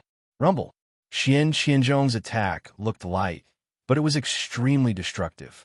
Su Ruo was at the peak of stage 9 inner qi, but she could not defend herself against this attack. Su Ruoro also fell. She lay next to Hua Yin and Ren Xiaoyao. Xiao Shishi's face was covered in tears. However, 3 more figures flew over. It was Qian Huanchild, Qiuya, and Shaoli. The room was filled with explosions. The wooden tables and chairs were shattered. The 2 disciples were ready to help, but they heard Xian Qianzhong's arrogant voice. You don't need to come. I can take down these ants by myself. Rumble. Qian Huanchild attacked with both palms. Hundreds of palm winds condensed in the air. The violent qi seemed like it was going to flip the roof over. However, Xian Qianzhong kicked her and sent her flying to the ground. Only the 2 girls were left in the battle. Qiuya was so angry that her face was as cold as ice. She had used all the killing techniques that she had learned. All kinds of flying knives, darts, and illusions seemed unstoppable, but they were all broken by Xian Qianzhong's punch. Shaoli gritted her teeth as she watched her sisters fall one by one. She was able to last until now because of the power of the Ghost Cultivator's secret technique. However, Shaoli's Ghost Cultivation was too low. She had just reached Stage 8 Inner Qi not long ago, and her strength was comparable to a Stage 9 Inner Qi martial artist. Shaoli fell to the corner of the room after Xian Qianzhong's attack. The chilly wind in the room disappeared. In a short 5 minutes, the girls were defeated. Xian Qianzhong walked up to them with a smirk. Ha! You guys dare to resist with your puny strength? I am a Stage 5 Inner Qi martial artist. If I didn't show mercy, you guys would be dead already. Hua Yin spat out a mouthful of blood. Kill us if you have the guts. Do you think we are afraid of death? Xian Qianzhong's smirk grew wider. Hee hee. I can't bear to kill you guys. I want you guys to warm my bed. Shut up, you animal. Let's go. Ren Xiaoyao yelled angrily. The girls glared at Xian Qianzhong coldly. They were ready to commit suicide if this man took another step forward. The 2 disciples had already walked over with evil smiles on their faces. Eldest senior brother, there are so many beauties here. Can you share 2 with us? Xian Qianzhong waved his hand and said, All right, you guys pick 2 and go play over there. After I finish the rest, we'll trade. The 2 junior brothers were grinning from ear to ear and had already pounced forward to capture Qin Feng. The women's hearts sank, and a look of despair appeared in their eyes. They were unwilling to accept this. They didn't even get to see Qin Feng one last time, and they were going to die just like that. Rumble. Just as Ren Xiaoyao's sword was about to stab into her heart, a loud sound startled the women, causing them to stop what they were doing. Everyone's expression changed drastically, and their eyeballs almost fell to the ground. They suddenly remembered that Zhang Kuku had not even made a move yet, but that insensitive woman had already sent 2 disciples flying with a single punch. Kiki, the girls were so shocked that they couldn't even form a complete sentence. Zhang Kuku looked at Xian Qianzhong angrily and complained, What kind of bullshit body is this? Why does it always disappear at the most crucial moment? Now that it's back to normal, watch me beat you up, you little bastard. It turned out that Zhang Kuku had been trying to attack Qin Feng, but she realized that her body was motionless. Under her frenzied stimulation, the ancient giant beast in her body finally awakened. At this moment, she couldn't wait to kill Xian Qianzhong and the other 2 disciples. Xian Qianzhong was dumbfounded. He stared at Zhang Kuku as if he had seen a ghost. He had already measured the strength of all the women, and Zhang Kuku was the only one with no aura in her body. He didn't expect that this little girl, who was ignored in the beginning, would explode like a dinosaur. You, who the hell are you? I, your father, am an expert of the 5th layer of true qi. I advise you to surrender obediently. Xian Qianzhong, who had always been condescending, suddenly became nervous. He looked at the 2 junior brothers who were sent flying to the ground. They were experts of the 4th layer of true qi. You little bastard, you want me to surrender? Is there something wrong with your brain? How dare you hurt my good sisters? I'll teach you a lesson. Zhang Kuku was already furious. She had never been so angry before. As soon as she finished speaking, she threw a punch. The air suddenly trembled as if an ancient beast was charging at them. Xian Qianzhong was so scared that he didn't even have the courage to face it head-on. He quickly jumped to the side.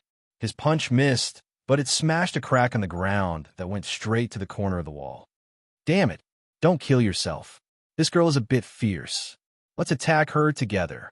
Xian Qianzhong's expression became more and more solemn. He still couldn't see through Zhang Keku's realm, but judging from the movement caused by her punch, she was at least at stage 5 true qi. The two disciples were indeed pretending to be dead. They had no choice but to come to Xian Qianzhong's side.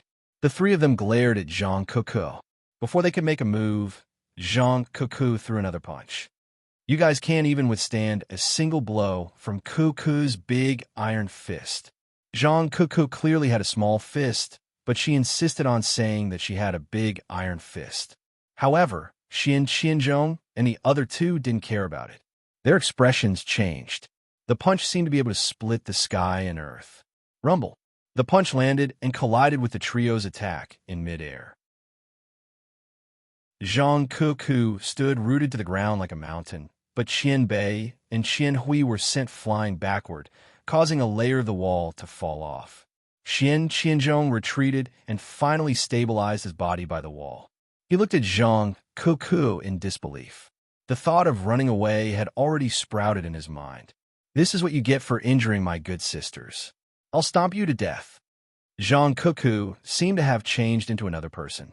Her eyes were bloodshot, and her every movement was like the roar of a wild beast. She leaped forward at lightning speed. When she reappeared, she stomped on one of the men. A loud explosion sounded. The two men were stomped to death by Zhang Keku. Rumble. The room suddenly became quiet. Only the sound of the explosion could be heard. Su Ruo and the other girls covered their mouths and looked at Zhang Keku in disbelief. It was as if this was the first time they met this woman. Her strength was truly shocking. What are you trying to do? Don't come near me. I don't want to play with you anymore. Get out of my room now. Zhang Keku didn't even bother to look at the two men after stomping them to death. She turned around and approached Xian Qianzhong. Xian Qianzhong was so scared that his legs were trembling. He thought he had the 8 beauties in his hands, but now he realized that he had captured a tiger. Let you go? Do you think that's possible? Zhang Keku's words were spoken calmly, but her voice was like the roar of an ancient giant beast, causing the entire room to shake. She threw another punch. There was no fancy fist technique to speak of, but it was this simple punch that was mixed with an incomparably violent aura. No one dared to block it. Bang! Xian Qianzhong, who was in stage 5 of true qi, was sent flying. The wall behind him was deformed, and it felt like the wall was going to collapse at any time. The girls were so shocked that they were speechless. It felt like a dream. Zhang Keku leaped down and stomped on Xian Qianzhong's right leg. A loud bang sounded, and the leg was broken. Ouch! The whole room was filled with Xian Qianzhong's blood-curdling screams. He stared at Zhang Keku in terror, as if he had seen a demon from hell. He was filled with regret. If he could do it all over again, he would be Li Bai. No, he wouldn't dare to peep at the beauties of the girls, even if he was beaten to death. Keku, wait. Seeing that Zhang Keku was about to stomp on Xian Qianzhong's head again, Su Ruo quickly stopped her. The girls rushed over. The blood in Zhang Keku's eyes gradually disappeared, and she returned to her silly expression. She pouted her lips and complained, Ruo, why are you pleading for that little bastard? What's going on in your head? Su Ruo patted Zhang Keku's shoulder to calm her down. She suddenly looked at Xian Qianzhong and said, Quick, tell me, how are the territories of the Despair Grounds divided? Zhang Keku understood that Su Ruo kept Xian Qianzhong alive to ask him questions. Xian Qianzhong was suffering from internal injuries, and one of his legs was broken by Zhang Keku. The girls were not worried that he would run away. Xian Qianzhong was infuriated. As a genius disciple of the mysterious ice sect, he was defeated by a bunch of bitches. However, even if he was unhappy, he could only suppress it under Zhang Keku's pressure. Ladies, please spare my life. I'll tell you everything you want to know. Please don't kill me. Xian Qianzhong began to beg for mercy. Zhang Keku kicked Xian Qianzhong impatiently. The seemingly light kick sent Qianzhong flying, and the wall behind him shook a few times. This time, it seemed like it was really going to collapse. The girls were speechless. Su Ruoro quickly pulled Zhang Kuka back. She was determined to kill Qianzhong if she kicked him again. My little sister has a bad temper. Stop talking nonsense and answer my questions. Su Ruoro's face turned cold. Qianzhong was so depressed that he almost vomited blood. He did not know how a woman could be so strong. I'll tell you. There are 9 cities in the Divine Continent, and Fire Beacon City is the only public city.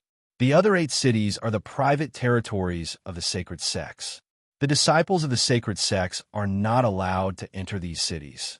However, Distant City and Meteor City were conquered by powerful people.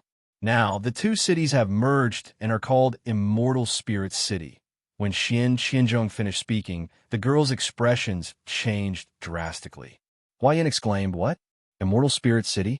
Are you telling the truth?" Immortal Spirit City was the name of Zhao Ling Xian. The reason why Qin Feng went to the extinction sect not long ago was to look for Zhao Ling Xian. Qianzhong was startled. He was puzzled. Where did these girls come from? They don't even know about the 8 cities in the Divine Continent. Also, the matter of Immortal Spirit City has caused quite a commotion in the Divine Continent. Who in the Divine Continent has not heard of it? However, he did not dare to ask any more questions. He quickly said, "How would I dare to lie to the 8 heroines? Almost everyone knows about the matter of Immortal Spirit City. If you don't believe me, you can ask someone else and you'll know the truth."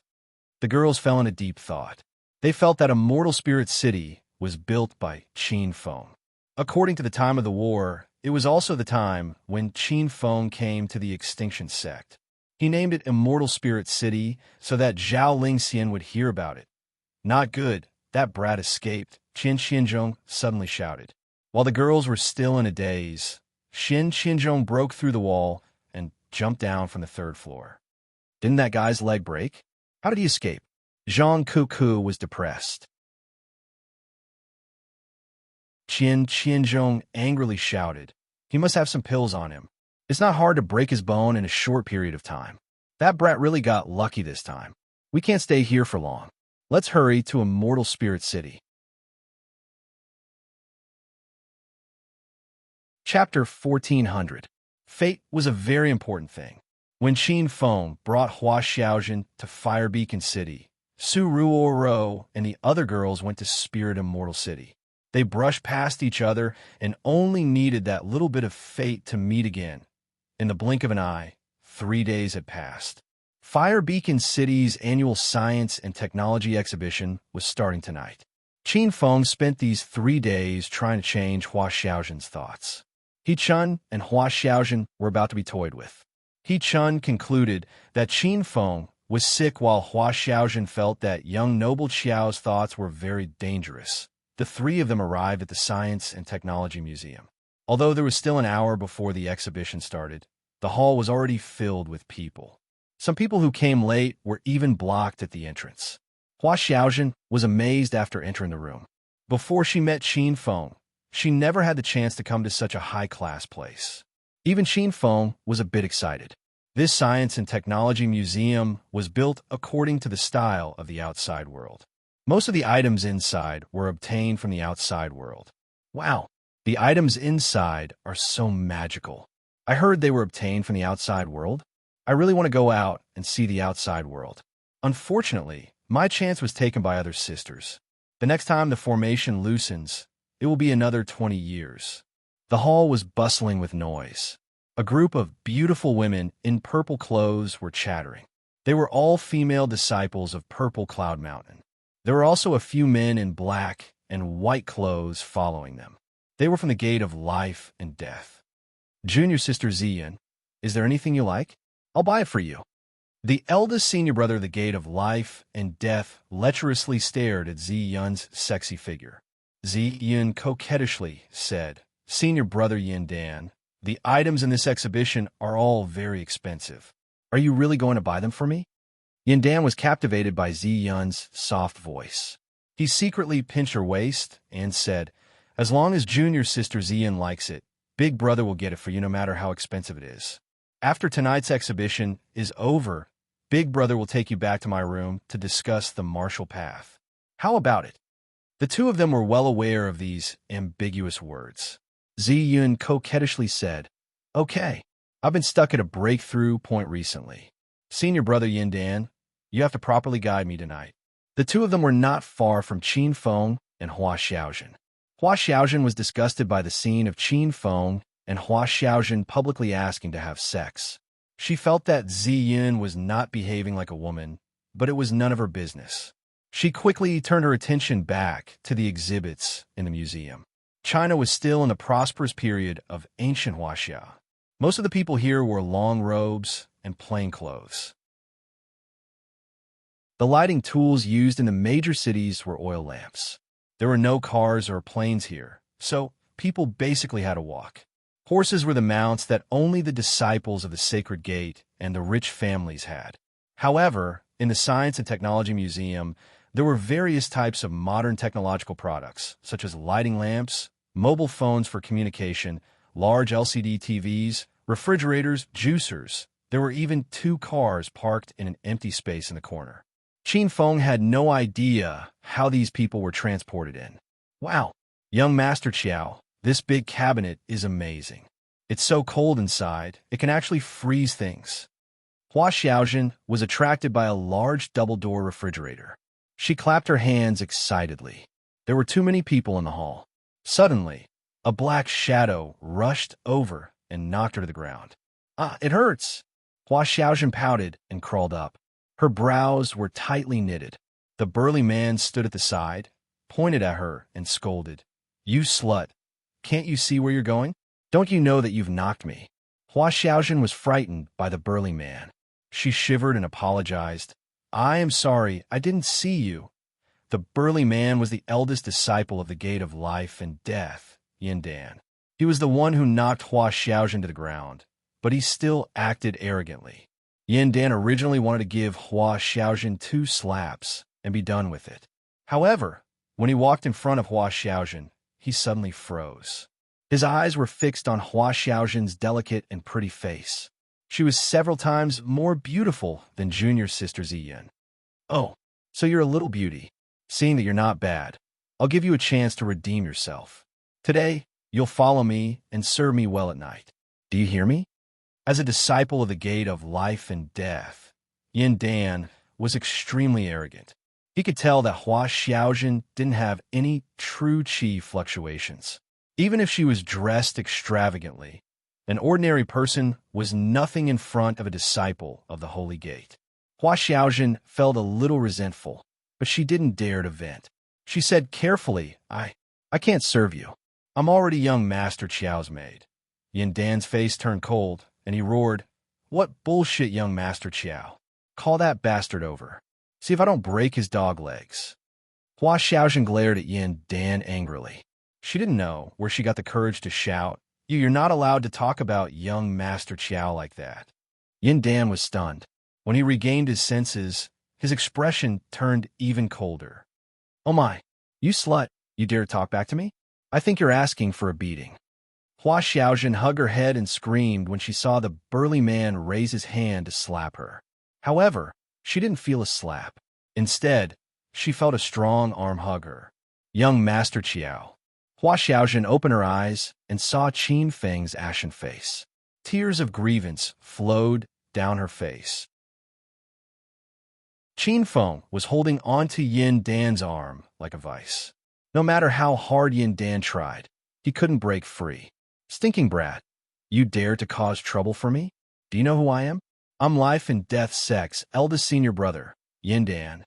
Yin Dan glared at Qin Feng angrily and immediately announced his name. The Life and Death Sect was considered a large sect in the Divine Continent. Ordinary holy sect's disciples didn't dare to provoke them. However, Qin Feng's expression didn't change. He sneered, "I say, you still dare to come out and cause trouble after your balls have been castrated?" Yin Dan was stunned. He didn't understand what Qin Feng meant. Ziyun angrily said, "Senior brother Yin Dan, that brat dared to insult your name. He said you're a castrated egg, the Science and Technology Museum was filled with people. Many people had already gathered around to watch the show. When they heard Ziyun's words, the entire museum burst into laughter. Ziyun realized that he had said something wrong. He hurriedly retreated to the side and pretended that nothing had happened. Yandan was so angry that his lungs were about to explode. This was the first time he realized that there was something wrong with his name.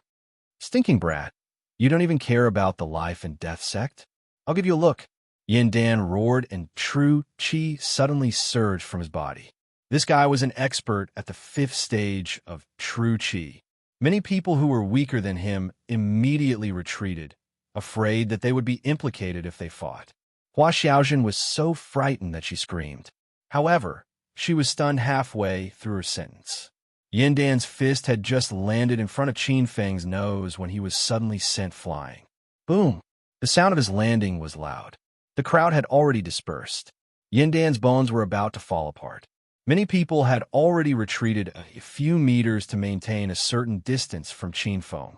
Yandan was an expert at the 5th stage of true chi, but he wasn't even able to block a single move from Qin Feng. The other 4 disciples from the life and death sect stood in front of Qin Feng. They all took out their weapons and glared at him. However, after witnessing Qin Feng's strength, the 4 of them didn't dare to take the initiative to attack. The one who was castrated, get over here and apologize to my servant girl.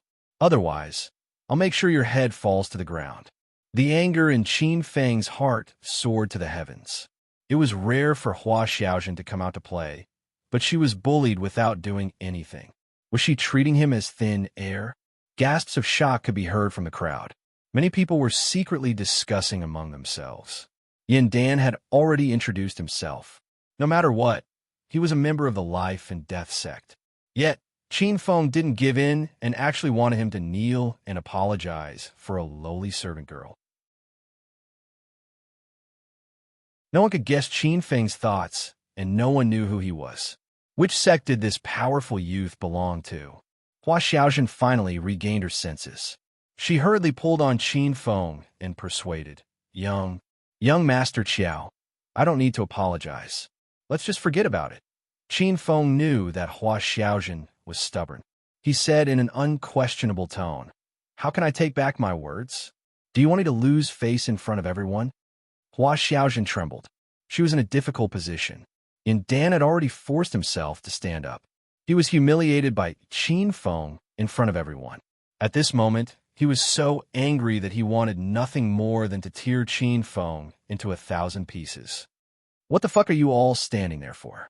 That brat doesn't put the life and death sect in his eyes. Everyone, let's attack together and kill him. Fire Beacon City was a chaotic place with many people. Fighting and killing were common occurrences.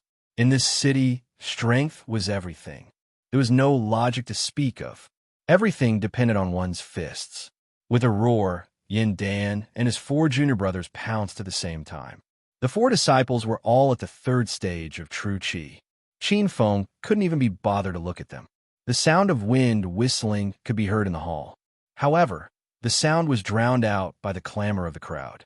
No one heard the sound of wind. However, some people saw sparks flashing in the sky. Following that, the 5 people from the life and death sect suddenly knelt in front of Qin Feng and Hua Xiaojun. Fuck, what's going on?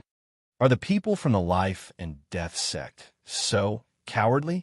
Why are they kneeling and begging for mercy before the fight even begins? Look clearly, the knees of those 5 people are injured. That young hero is a true expert. The crowd was in an uproar. They were all stunned by the scene in front of them. This wasn't the first time Hua Xiaojun saw Qin Feng in action, but she was still shocked. She felt that young Master Qiao was too powerful. Yandan and the other 4 were already kneeling in a row. Each of them had an expression as if they had seen a ghost. They subconsciously looked at their thighs. There were actually long wounds on their knees. It was as if they had been burned by fire. The wounds were charred black and emitted a foul stench. You did this? Yandan forgot about the pain from his wounds and stared at Qin Feng in disbelief. Qin Feng didn't reply with his voice. He casually raised his hand and used a fire blade to answer Yandan's question. Xiao. This time, Many people heard the faint sound of wind whistling in the air. Before the sound faded away, Yin Dan's miserable shriek was already heard. Chapter 1401. The noisy hall fell into a deathly silence at this moment. Most of the people who came to the Science and Technology exhibition were normal disciples of the sect. As for the Holy Gate elders and sect leader, they were busy cultivating and didn't have the mood to come to the exhibition. The average strength of these disciples was at the 4th layer of true Qi, and those at the 5th layer of true Qi were considered above average. As for those at the 6th layer of true Qi, they were tyrannical in the crowd, and Qin Feng was able to kill those at the 7th layer of true Qi. He could look down on everyone present. Everyone was stunned by his strength. More than half of them didn't even see how he made his move. Under the might of the fire blade, the 4 life and death gate disciples were already trembling in fear. Yin Dan's heart was already filled with fear, but his arm had already been severed. How could he swallow this resentment? Why you dare to be so ruthless? Are you really not afraid of the life and death gate's revenge? Yin Dan knew that he wasn't Qin Feng's match, so he could only use the name of the life and death gate to suppress him. Qin Feng found it funny. Not long ago, he personally killed the life and death gate elder Yin Sheng at the entrance of Distant Eye City.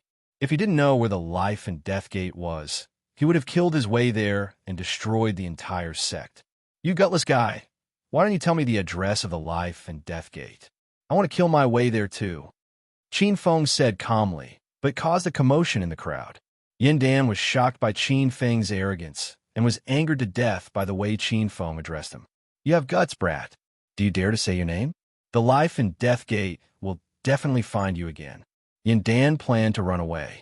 Qin Feng didn't care at all. Recently, he was building up the reputation of Immortal Spirit City. As long as more people knew about Immortal Spirit City, Zhao Lingxian would have a chance to hear the name of the city. Now that the Science and Technology exhibition had gathered disciples from various sects, it was the best time to promote Immortal Spirit City. I'm Xiao Feng, an ordinary disciple of the Immortal Spirits sect. As soon as Qin Feng finished speaking, the crowd exclaimed. Immortal Spirits City had been in the limelight recently. So this young hero is from the Immortal Spirits sect. I heard that the Immortal Spirits sect is very powerful. They've conquered Distant Ice City and Meteor City and unified them into Immortal Spirits City. That young hero is only in his early 20s, yet his skills are so impressive. Furthermore, he's just an ordinary disciple of the Spiritual Immortal sect. The Spiritual Immortal sect is going to defy the heavens. Immortal Spirits City, Immortal Spirits Sect. These are all names that popped up out of nowhere. I wonder which powerful sacred sect it was before. Yin Dan withered when he heard Qin Feng's name. Never in his wildest dreams would he have thought that he would run into a disciple of the most mysterious sect in the Divine Land, the Celestial Spiritual Sect. Not long ago, Elder Yin Changsheng of the Life and Death sect had teamed up with He Daozhong of the Sky Cloud Sword to attack the Distant Eye City. In the end, they were completely annihilated. After that, the sect leader of the Life and Death sect ordered the disciples of the Life and Death sect not to casually provoke the disciples of the Spiritual Immortal sect. Yin Dan had violated a great taboo of the sect. So it's the young hero of the Spiritual Immortal sect. I've offended you before. Please forgive me. Just a second ago, Yin Dan had a look of defiance on his face. But now, he suddenly knelt on the ground. This action shocked the crowd. Hua Xiaozhen was so nervous that her body was trembling. She felt like she was in a dream these past few days. There was a continuous stream of Sacred Gate disciples kowtowing to her. These were all high and mighty members of the Sacred Gate, but now they seemed to have turned into a group of wild dogs. Young Master Qiao. Hua Xiaozhen looked at Qin Feng pitifully. Without waiting for her to finish speaking, Qin Feng shouted at Yin Dan, "Don't apologize to me. You just offended my servant. I'll only spare your dog life if she forgives you." Yin Dan had been humiliated in front of everyone. He was incomparably furious. However, under the suppression of Qin Feng's powerful skills and the mysterious spiritual immortal sect, he no longer had a shred of arrogance. Eldest Miss, this lowly one was wrong. This lowly one was careless when walking. This lowly one apologizes to Eldest Mississippi. I hope that Eldest Miss can spare this lowly one's dog life. For the sake of survival, Yin Dan had completely put down his dignity. Hua Xiaojun was dumbstruck. She really wanted to slap herself. This must be a dream. Otherwise, why would that sacred gate disciple beg her like a dog? You can stop kowtowing. Hua Xiaojun was so frightened that she couldn't speak coherently. Qin Feng hugged her in his arms and stroked her jade-like back to comfort her. Then he looked at Yin Dan and said, "You can scram now. Once I'm done with my matters, I'll personally make a trip to the life and death gate." Qin Feng actually wanted to kill Yin Dan and the others. He had long since formed a grudge with the life and death gate. However, Qin Feng had always been rational. The Science and Technology Museum was very powerful, and he didn't know who the owner was. If he killed people in their territory, the owner definitely wouldn't sit by and watch. Yin Dan and the others felt as if a heavy burden had been lifted from their shoulders. They ran out of the Science and Technology Museum as if they were fleeing for their lives. Violet Cloud Mountain's junior sister Zi Yin was still in a daze. Not long ago, she thought that she had found a backer. In the end, they were so easily beaten away. Fights were common in Firebeacon City. Soon, the crowd dispersed and continued to view the Science and Technology exhibition as if nothing had happened. Qin Feng had long since forgotten about Yin Dan and the others. However, Hua Xiaojun was still in a daze. Her frail body trembled uncontrollably in Qin Feng's arms. Ding! The Hedonist sovereign system has issued a quest. Build a city of science and technology in the divine continent. Quest time limit, 1 year. If the quest is successfully completed, the system will reward you with 1 million Hedonist points and a lava-flying armor. If the quest is failed, 2 million Hedonist points will be deducted and all product from Star Technology will be taken back. The system's notification suddenly sounded. A new quest had arrived. After carefully looking through the quest, Qin Feng's brows furrowed. It was extremely difficult to build a city of science and technology in the divine continent. This was a holy land for cultivation. The customs and development of society were still stuck in ancient China. Moreover, the people of the Holy Gate knew about the existence of society in the outside world. If he built a city of science and technology without restraint, it would easily attract the attention of the Holy Gates. At that time, Qin Feng's identity would quickly be exposed. Moreover, the punishment for this quest was inhumane. He had to take back all of Star Technology's products. Qin Feng was able to survive in the Divine Continent until now because of the Star Technology's battle armor. Young Master Qiao, what's wrong? Hua Xiaojun could see that Qin Feng had something on his mind. Qin Feng hurriedly cast aside his worries about the quest and patted Hua Xiaojun's head with a smile. Xiaojun, do you remember that I told you about my background? Hua Xiaojun's eyes lit up. She lowered her voice and said, I remember that young Master Qiao came from the outside world. Does this mean that everything in the Science and Technology Museum was transported from young Master Qiao's side? Qin Feng nodded. This is only a small portion of the technological products from the outside world. The large cabinet that you saw earlier that can freeze things is called a refrigerator over there. It's an invention that relies on the principle of refrigeration. It needs power, otherwise it's useless, and that shiny thing is called an electric light. The lighting outside is all electric light, and it's as bright at night as it is in the day. Many big cities never sleep, and they're even more bustling and lively at night. And that huge screen is an LCD television. After plugging it in, it needs to be connected to the internet to watch it. There shouldn't be any internet here, so the television is just a decoration. That cell phone is the same. Without internet, it's impossible to make calls. Qin Feng introduced the items on display one by one. Hua Xiaojun's eyes saw stars as she listened. She couldn't wait to go to the city Qin Feng lived in right now and take a look. Young Master Qiao, what's that big metal block over there? Hua Xiaojun looked curiously at the two cars in the corner. That's a car. It can run after refueling. It's the same function as the horses over here. It's a means of transportation. However, cars are very fast, and normal horses can't catch up at all. Hua Xiaojin's small mouth gaped. That's amazing. Can that car outrun young Master Qiao's Fergon horse?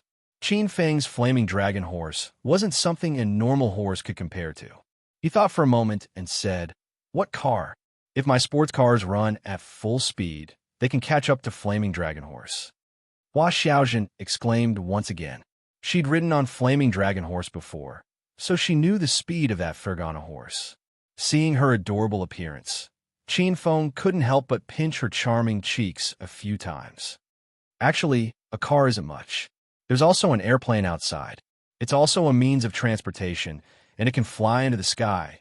This was the first time Qin Feng felt that high-tech products were so high-end. Any one of them could be used to show off in China. Hua Xiaojin was completely dumbfounded. She knew that there were people in China who could fly, and they were all at the level of the Holy Gate's great elder or even sect leader.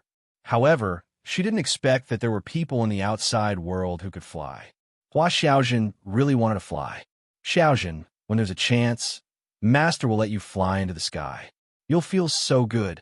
Qin Feng saw Hua Xiaojin's expectant expression and smiled as he rubbed her head. Hua Xiaojin nodded her head forcefully, but her face suddenly turned red. Qin Feng's words were a little ambiguous, and Hua Xiaojin's thoughts immediately went astray. After roughly looking around the Science and Technology Museum, a group of people walked out of the hall. These people weren't dressed in long robes like the people of China. They were all wearing well-ironed suits, and two of the women were wearing fashionable short skirts and polo shirts. "Wow, it's Master Lei. It's about time." It looks like tonight's Science and Technology exhibition will officially start. I wonder what the finale of this year's Science and Technology exhibition will be. That airplane from last year was really fierce. Unfortunately, it was bought by the people from the Poison sect. As this group of fashionable people walked out, the crowd in the hall immediately burst into an uproar. More than half of the people in the hall were Holy Gate disciples. They had prominent positions, but they were very respectful toward Master Lei. They even seemed to be a little afraid of him. Master Lei walked at the very front. He was in his early 50s, but there were no true energy waves on his body. It seemed like he hadn't even stepped into the martial path. "Young Master Qiao, that person seems very powerful." Hua Xiaojin grabbed the corner of Qin Feng's shirt and hid behind him. Master Lei had already walked to the center of the crowd. With a microphone on his collar, he said, "Thank you, friends, for coming from afar to participate in this old man's Science and Technology exhibition. This year's exhibition is the same as the previous years. All the products on display can be auctioned. At the end, there's also a special product that will definitely make your trip worthwhile." Chapter 1402. After asking He Chun, Qin Feng found out that this hall Master Lei's name was Lei Wanzhong, and he suddenly appeared in Fire Beacon City 3 years ago. 3 years ago, he built this Science and Technology Museum in Fire Beacon City and held the first Science and Technology exhibition. Since then, Hall Master Lei became famous in the Divine Continent, and every year, the Science and Technology exhibition would attract a large number of Sacred Gate disciples to visit. Qin Feng was slightly puzzled.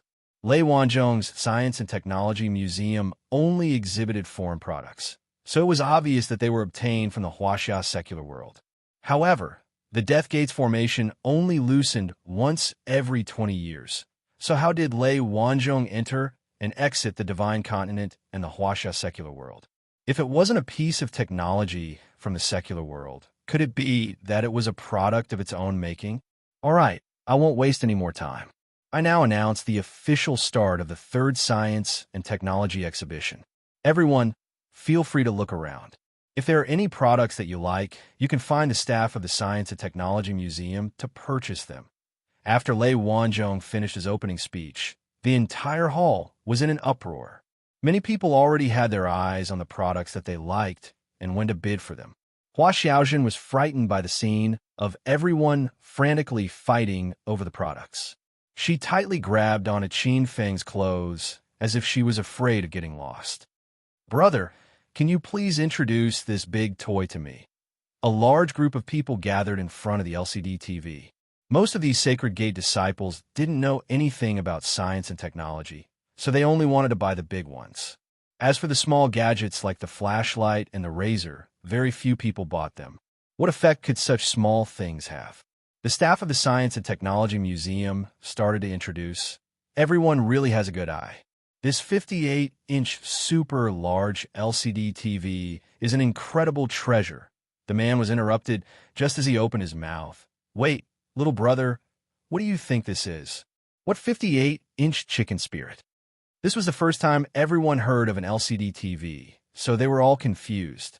The sales assistant rolled her eyes, but she quickly smiled and said, "Hero, it's not a 58-inch chicken spirit. It's a 58-inch LCD TV. I don't know what chicken spirit or LCD TV is. Why don't you tell me what this big guy does? Can it fly to the sky?" The crowd was full of questions. In a previous science and technology exhibition, the poison sect managed to bid for a plane that could allow several people to fly into the sky. That plane made everyone extremely envious. Even the sect masters of the various sacred sects were amazed in their hearts.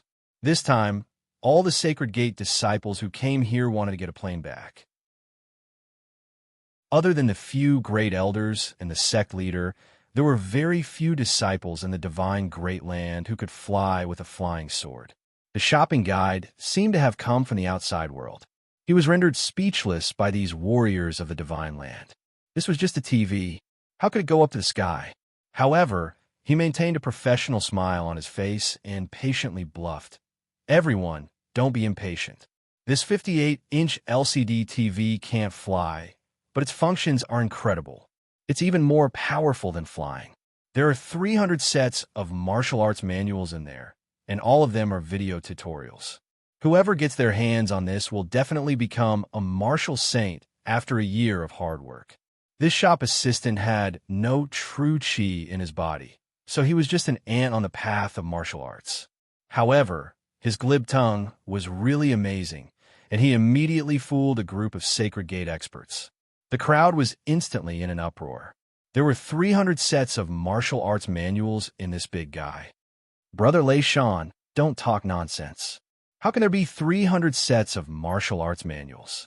I'm afraid there are less than 300 Sacred Gates in the divine land." Someone raised his doubts. The shop assistant's name was written on the chest plate of his suit. It was Lei Shan. Why would I lie to everyone? Dojo Master Lei's Science and Technology Museum has been open for 3 years. When has there ever been a problem with its credibility? If everyone doesn't believe me, I can show you. Lei Shan said as he turned on the TV. The group of Sacred Gate disciples stared at the LCD screen without blinking, afraid that they would miss something. Hua Xiaojun was also attracted, but she had a face full of doubt. "Young Master Qiao, didn't you say that the TV can't be used here?" Qin Feng was puzzled. There was no internet or wireless in the divine land, so how could it play a TV? However, he quickly guessed that this LCD TV had probably downloaded many videos and could play them as long as the electricity was turned on. However, he couldn't figure out another thing. Wasn't this just a lousy TV? How could there be 300 sets of martial arts manuals in it? Soon, the scene and sound came from the TV, scaring the group of Sacred Gate disciples into taking a few steps back. "Who is it? What are they doing hiding in there? Brother Lei Shan, what's going on? Are there 2 groups of people fighting inside?" "Young Master Qiao, I'm a little scared. The people of the divine land had never seen a TV before. They were shocked by this technological product." Qin Feng didn't know whether to laugh or cry. The TV was showing Zhou Xingxing's comedy Kung Fu masterpiece. At this time, it was showing the battle between Zhou Xingxing and the fire cloud heretic god. Zhou Xingxing soared into the sky, and a Buddha's palm descended from the sky. The group of Sacred Gate disciples was dumbstruck. "Damn! That little brother is too powerful. What realm is he in? He stepped into the 8th stage of true Qi at such a young age. The power of that palm could probably eliminate a row of 6th-stage true Qi experts. Why didn't the aura of those experts come out? It feels like they are right in front of us, but they can't be touched. I know. They must have set up a barrier formation. Those two are really powerful experts. The crowd surrounding the 58-inch LCD TV grew. Everyone's expression was grave. They stood more than 10 meters away from the TV with vigilant expressions, as if the TV was full of danger.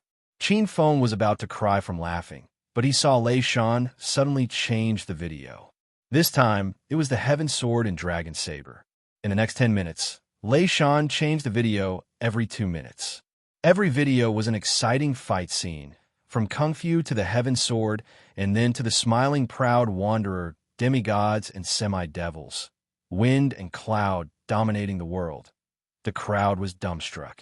Many people were so scared that they broke out in cold sweat. Lei Shan turned off the TV just as the show was about to start. The picture and sound suddenly disappeared. Brother Lei Shan, why is it gone? Oh my God, those were all experts above the 6th stage of true Qi. There are 20 to 30 experts in total. Where do they come from? Why haven't I seen any of them in the Divine Land? This big guy is amazing. It's really a treasure. The crowd started to discuss again.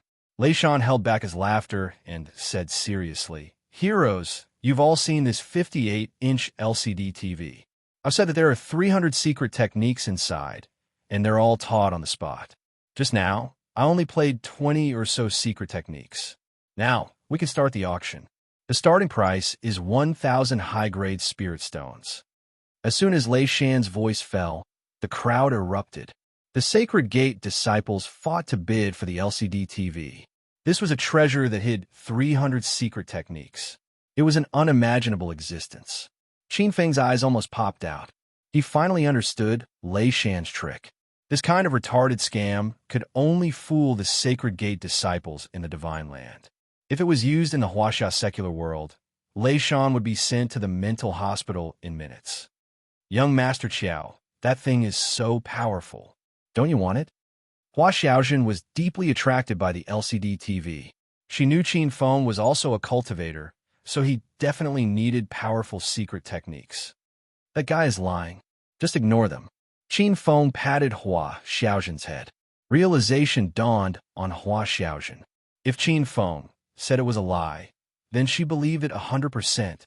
However, the crowd in the Divine Land believed it. In just 3 minutes, the starting price of 1,000 high-grade spirit stones had risen to 10,000 high-grade spirit stones. Qin Feng realized that the Sacred Gate disciples in the Divine Land were all nouveau riches. They had a frightening amount of spirit stones. When he was in the Huaxia secular world, he had deliberately collected spirit stones to forge the cosmic flying sword. However, he only managed to collect a little over 1,000 spirit stones, and most of them were medium and low-grade spirit stones. After walking around, Qin Feng realized that not only was the LCD TV being auctioned off fiercely, the other big items were also being fought over by the crowd. Moreover, these Holy Gate disciples did not only use spirit stones to bid for the items. Some even used spirit weapons, spirit pills, and even secret manuals to exchange for the items. With this kind of auction, the owner of the Science and Technology Museum would earn a fortune in one day. Involuntarily, Qin Feng recalled the mission of building a science and technology city issued by the system. He began to feel restless. If he could build the first science and technology city in the Divine Land, he would not have to worry about cultivation resources anymore. The LCD TV had already been auctioned off to a Xing Shan Grand Elder with 50,000 high-grade spirit stones and 2 blue-grade spiritual swords. At this point, the other Sacred Gate disciples who failed in the auction side. The Xing Shan Grand Elder hugged the 58-inch LCD TV and roared into the sky. He looked as if he had obtained a treasure. Qin Feng was amused. A lousy TV was sold for 50,000 high-grade spirit stones and 2 blue-grade spiritual swords. He wondered if the Xing Shan Grand Elder would die of anger when he found out about this. However, the Science and Technology exhibition was still going on. The Sacred Gate disciples who came from various cities were extremely excited. They were as excited as aunties who went to a gold shop to buy gold bars. "Master, are you not interested in anything?" Hua Xiaojun asked when she saw that Qin Feng did not move. This room is full of trash. I have a lot of them in the outside world. You want me to exchange spirit stones and cultivation resources for these lousy things? Unless I'm crazy. Qin Feng's words made Hua Xiaojin stick out her tongue. She felt that young Master Qiao was not an ordinary person. More than half of the people in the auction were Sacred Gate disciples, but young Master Qiao said that they were all crazy. The most people gathered in the corner of the hall. There were 2 cars parked there. After Lei Shan sold the 58-inch LCD TV, he went to promote the 2 cars and fooled the Sacred Gate disciples. Little brother Lei Shan, what are these 2 big guys?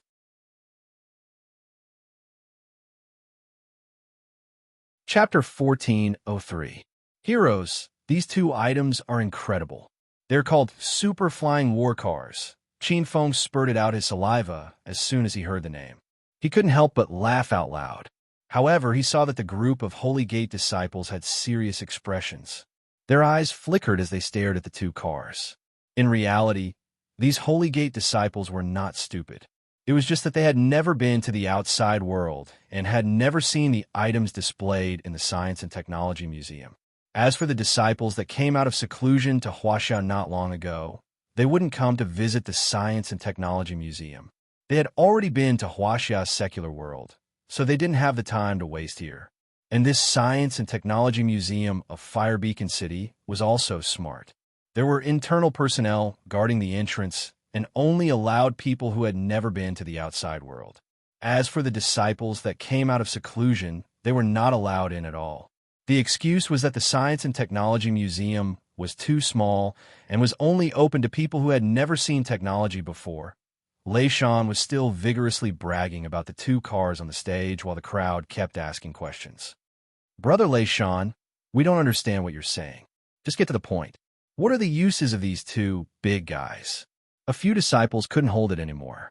Lei Shan purposely paused for a moment to whet the crowd's appetite. Heroes, don't be anxious. Since they're products of our Science and Technology Museum, then they're all super practical treasures. These 2 super flying war cars are incredible. They are transportation tools.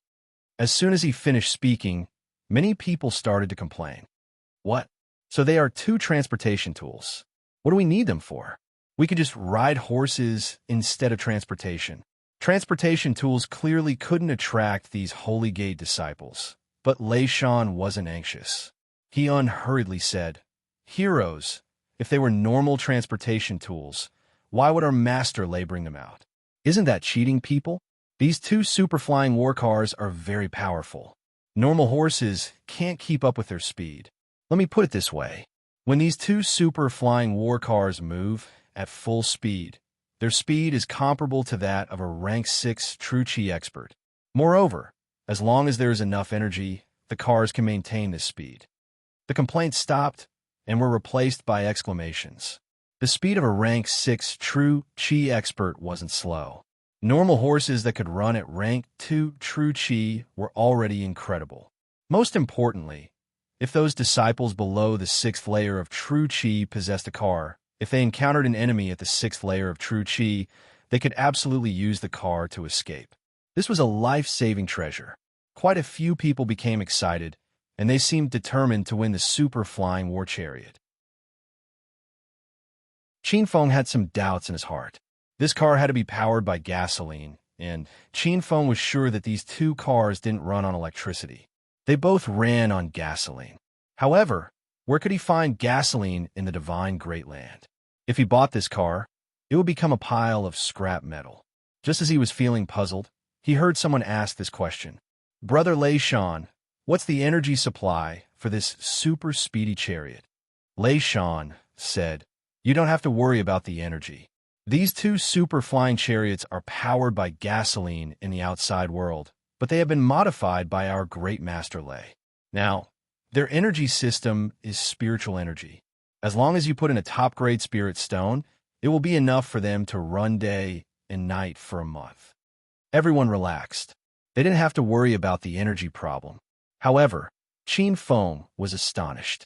These 2 cars could be powered by spirit stones? He quickly looked at the electric lights on the ceiling of the house. He didn't pay attention to these problems before. The house was brightly lit, So what were those light bulbs using to generate electricity? Qin Feng didn't believe that the divine Great Land still had a generator and power generation system. Lei Shan's voice sounded in his ear. The auction for the two super-speedy chariots had already begun. The starting price was 1,000 top-grade spirit stones. The crowd was boiling, and they fought to be the first to bid for the cars. Qin Feng ignored these idiots and pulled Hua Xiaojin to a corner where there was no one else. The items on display were all small items such as razors, table lamps, flashlights, lighters, and the like. These items wouldn't be able to attract the attention of the Holy Gate's disciples. They could easily start a fire with a fireball. Young hero, do you have any items that you like? A beautiful shopping guide wearing a short skirt and fashionable clothing came up to them. Hua Xiaojin stared at the shopping guide's long legs a few times and felt embarrassed for her. She thought that this woman was definitely not a decent person. How could she run out without even wearing pants? If Qin Feng knew what Hua Xiaojin was thinking at this moment, he would definitely be amused. He glanced at the display rack and randomly picked up an item. What is this? Qin Feng asked. He really hadn't seen the item in his hand before. The shopping guide's charming face was slightly red, but she quickly said, Young hero, this is a breast enhancement product from the outside world.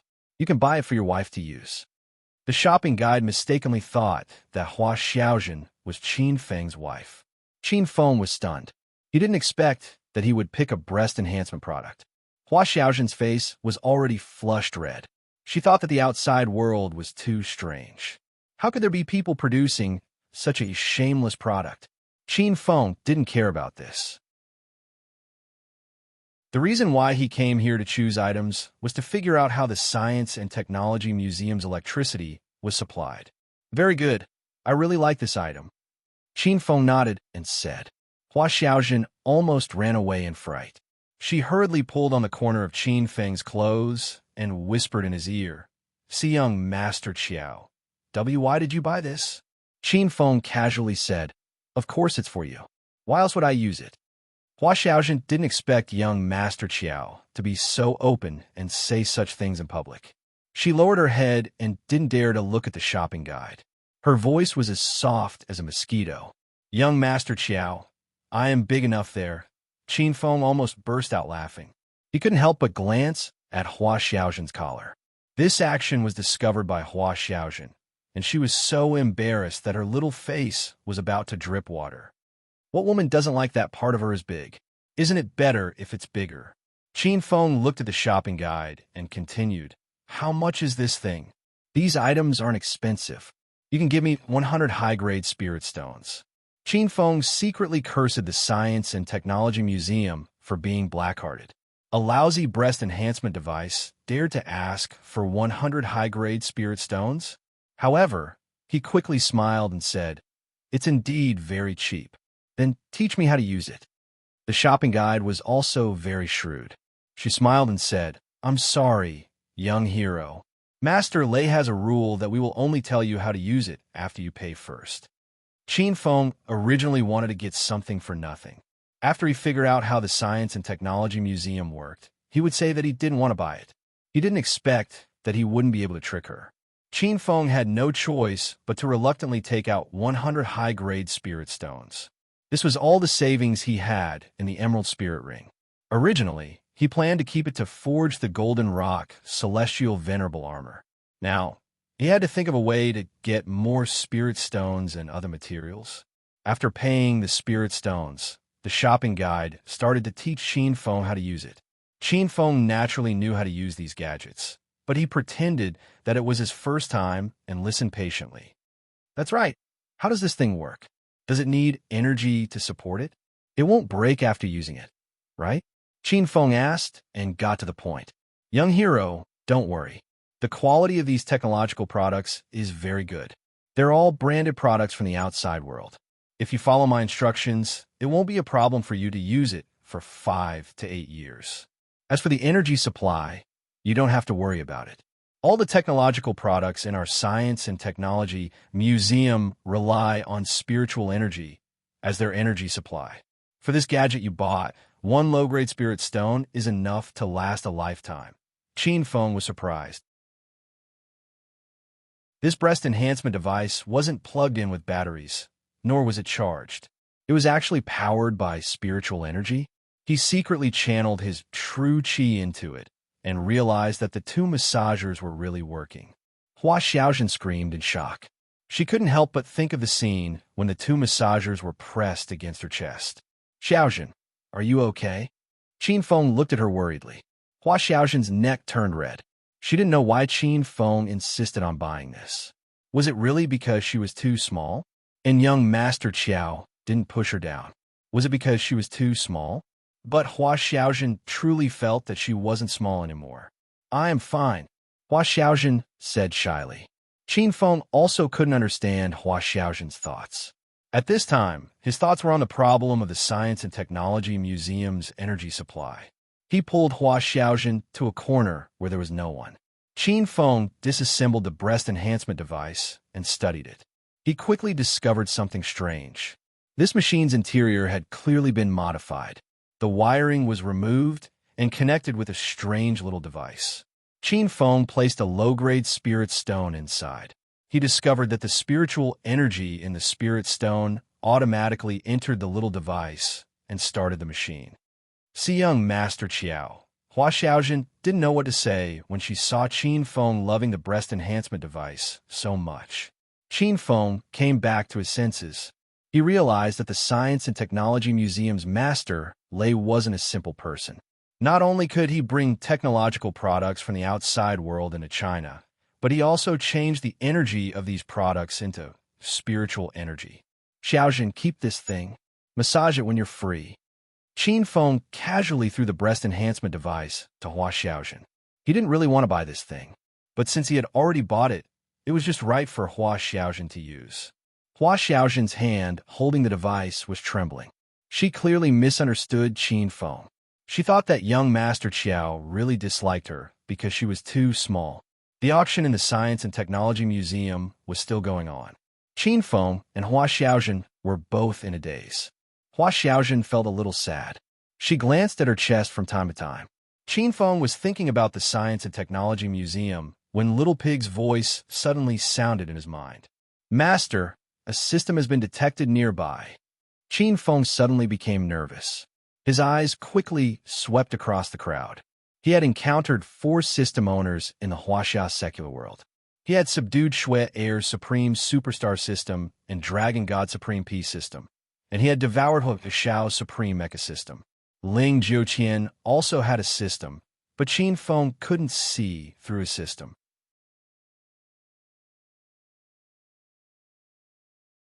Chapter 1404. Qin Feng hadn't been in China for long. He had concealed his identity and was wanted by all the sacred sects. It was difficult for him to move forward. He didn't expect to meet the owner of the system at a time like this. Actually, Qin Feng would rather meet a true Qi Stage 8 or even Stage 9 powerhouses than fight the owner of the system. He also had a system and knew how powerful it was. Can you find out the location of the owner of the system and what system he has? Qin Feng asked hurriedly. Little Pig said, no, Master. The owner of the system has the same system level as Master. You can only sense each other's existence, but you can't know who the other is or what system he has. Qin Feng had obtained the Hedonist sovereign system for almost 2 years. During this time, he had been working hard to complete missions and had risen to the level of a rank 7 hedonist mortal. Just like that, he went from a powerless hedonist young master to the number 1 person in China's secular world. It was obvious that the owner of the system was very powerful. At the same time, Qin Feng thought of something else. When he was attacking Huaxiao, the owner of the Paragon Mecha system, in the Nigerian region of South Africa, Ling Jiuqian had appeared halfway. He could sense Qin Feng's system, but Qin Feng could not sense his own system. From the looks of it, Ling Jiuqian's system level was probably even higher than Qin Feng's. Qin Feng thought of the battle with the Spirit Beast sect in Devil Beast Mountain. Qin Feng defeated Ling Jiuqian, but Ling Jiuqian's system level was higher than his. How could he lose? Could it be that he didn't use his trump card? Or did he lose to him on purpose? One question after another appeared in Qin Feng's mind. He couldn't figure out for a while, but he realized that he had fallen into a big picture. It seemed that this trip to China was set up by someone. Master, according to the system's location, I can only confirm that the owner of the system is within a 1-kilometer radius. Little Pig's voice sounded again. Qin Fen shook his head. A 1-kilometer radius was too big. There were thousands of people gathered in the Science and Technology Museum. How could it be easy to find out who the owner of the system was? No, Master Lei is very suspicious. Qin Fen's eyes suddenly lit up. Little Pig said, I also have my suspicions, Master Lei. The energy supply of this Science and Technology Museum is very strange. To be able to transform the technological products of the Chinese secular world to use spiritual energy as an energy source, this is not something that ordinary people can do. Qin Fen finally had a rough idea of where to go. He was already looking for Lei Wanzhong in the crowd. That guy was walking back and forth in the hall, introducing the effects of different technological products from time to time. After some observation, Qin Feng realized that Lei Wanzhong had never cultivated before. Was this guy really the owner of a system? As time ticked by, Qin Feng's brows furrowed even tighter.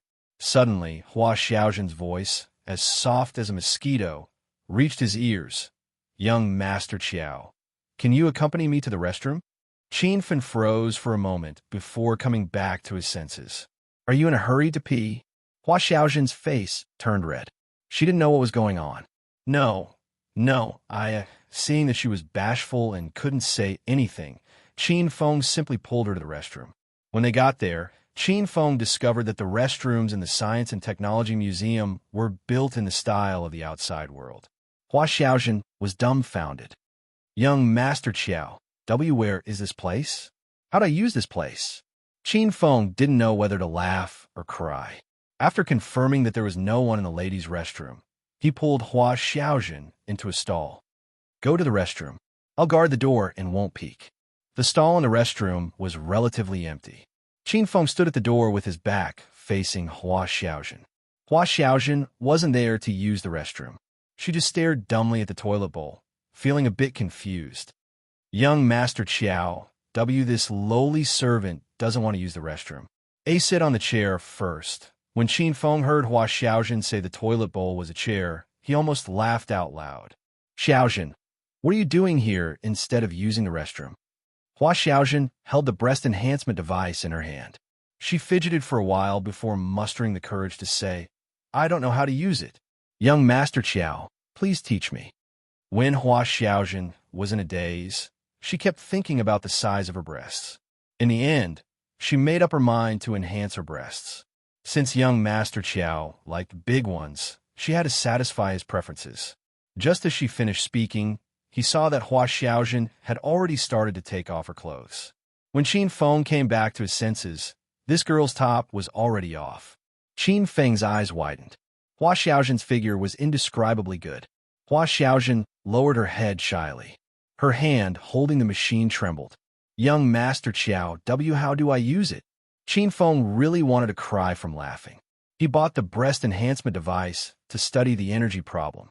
He didn't think that Hua Xiaozhen would take it seriously. However, looking at her perfect figure, Qin Feng couldn't control himself. He walked over and turned on the power button. The sound of the machine came. Qin Feng hadn't heard this kind of sound in China for a long time. He felt a bit embarrassed, but he pretended nothing had happened and held the machine up. Young Master Qiao, why is this thing so strange? Hua Xiaozhen suddenly yelled. She was so scared that she sat on the toilet bowl. Qin Feng handed the machine to her and said, just massage it like I did earlier. Hua Xiaozhen held the machine dumbly and did as Qin Feng said. Qin Feng stood to the side and watched until he was about to go crazy. However, he endured it. He really didn't want to bully this silly girl. After 10 minutes, Hua Xiaozhen was already playing with a massager. She even smiled at Qin Feng with a proud expression. Young Master Qiao, is this correct? Qin Feng couldn't help but glance at her. Yes. Put on your clothes first. You can massage before you sleep. Hua Xiaozhen obediently turned off the massager and put on her clothes in front of Qin Feng. She didn't mind being seen naked. She had long since decided that she was Qin Feng's woman. Moreover, she would only be Qin Feng's personal servant for the rest of her life. When the two of them walked out of the restroom, the Science and Technology Museum's lobby was even more lively than before. Everyone surrounded the round stage. It seemed like they were about to start bidding for the finale product of this year's Science and Technology exhibition. Lei Wanzhong stood on the stage and spoke into the microphone. "Dear friends, the products of this year's Science and Technology exhibition have been auctioned off. Next, we'll auction the treasure of the Science and Technology Museum. I can guarantee that the treasure this time isn't inferior to the plane that the Poison Sect Elder won last year. It might even be more amazing." Once he said this, the audience below the stage erupted in cheers. Qin Feng had already pulled Hua Xiaojun into the crowd. He was also quite excited to see what Lei Wanzhong's so-called final product was. Lei Wanzhong clapped his hands. A few of his subordinates had already pushed out a small display cart.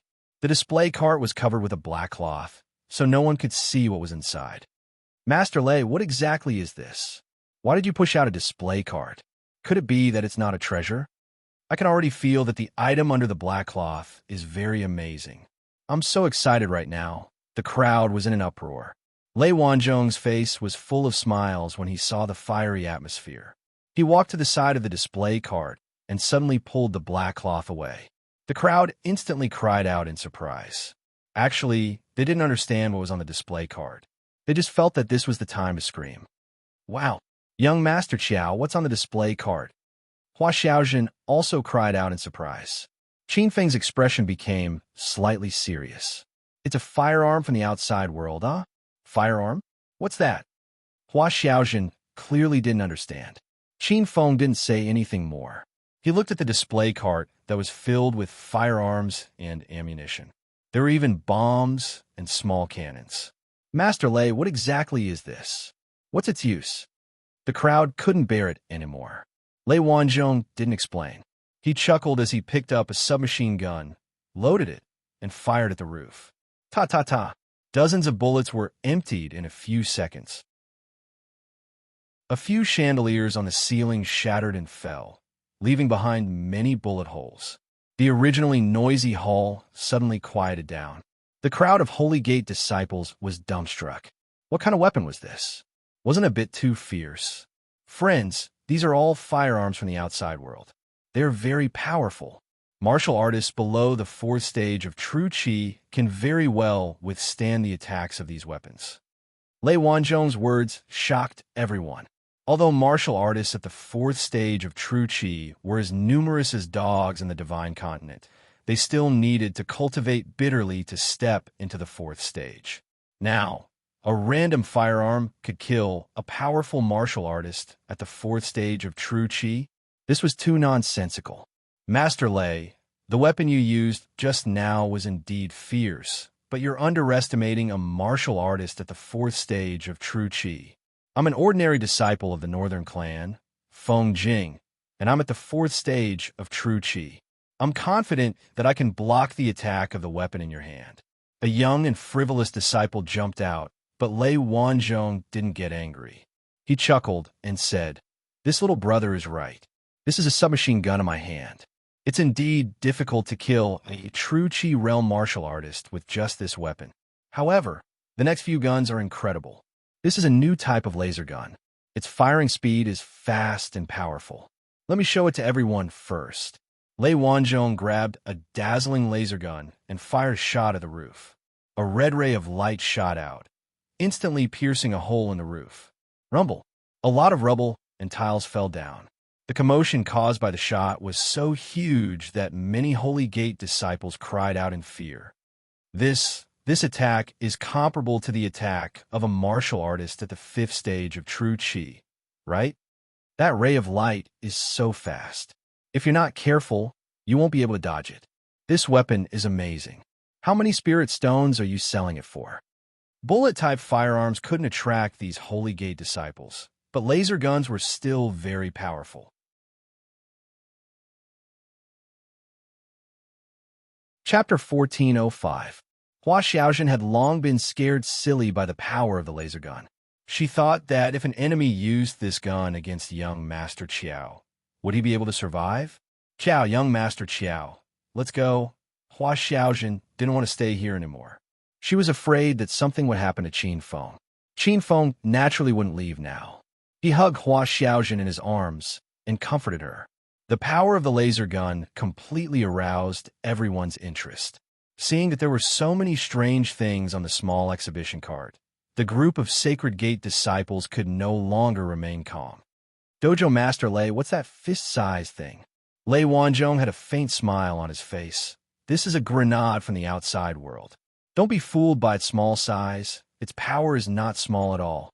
Everyone make way. I'll show you guys. Even Dojo Master Lei couldn't say anything. It must be something very powerful. The crowd immediately made way for a golden path. They even put on a vigilant expression, as if they were facing a great enemy.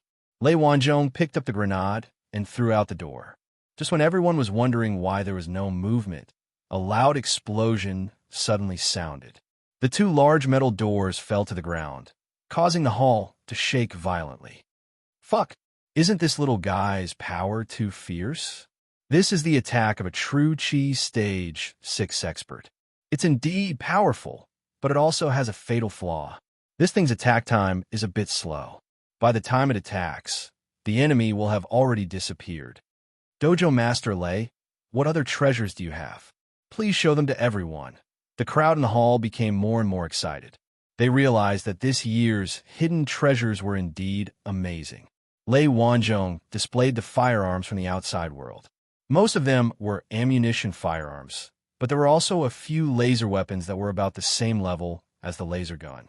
When a cannonball fired from the small cannon blew up an empty space 100 meters away, the group of Sacred Gate disciples were truly stunned. The ammunition, firearms, and even laser guns in front of them were all good. Although they were powerful, they were unable to threaten the lives of these true Qi realm experts. Even if they couldn't beat them, it was still easy for them to escape. However, the power of these cannonball firearms was too great. The explosion instantly spread to a radius of 10 meters. If they didn't dodge in time, they would definitely be injured by the aftershock of the airflow. After the display, Lei Wanzhong chuckled and said, "Haha, heroes, now that you've seen these treasures, let's start the auction. We'll start with these submachine guns in the ammunition category." Many people were still in a daze, but there was also a group of people who had already started bidding in full swing. The starting price of the submachine gun was 500 spirit stones and 500 bullets. Qin Feng specially observed these ammunition-type firearms and found that they had not been modified. Hall Master Lei, I offer 1,000 upper spiritual stones, 1,200 spiritual stones, and a grade 4 spirit pill. Soul Saber's Qian Sui. Do you want to fight with me? Do you think the Northern Clan is afraid of you? I, Feng XN, will fight you to the death. 1,500 spiritual stones and an orange grade spiritual weapon. The auction was abnormally intense, and in the end, it became an irrational battle. A submachine gun was nothing in Qin Feng's eyes. Even in the eyes of the Holy Gate's disciples in China, the starting price of 500 high-grade spiritual stones was considered very high. In the end, the final price was 2,000 high-grade spiritual stones and 2 orange-grade spiritual weapons. Naturally, Qin Feng wouldn't feel any heartache for those bidders. On the other hand, Lei Wanzhong was so happy that he couldn't stop smiling. Ha!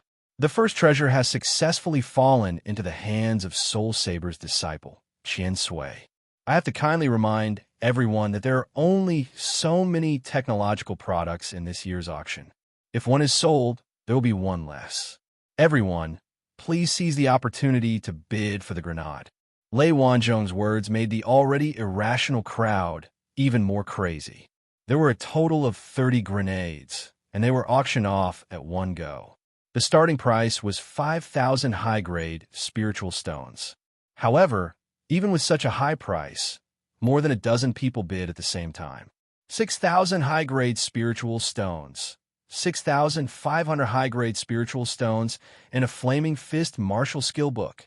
7,500 high-grade spiritual stones, and 2 grade 4 spirit pills, and a blue grade spiritual weapon.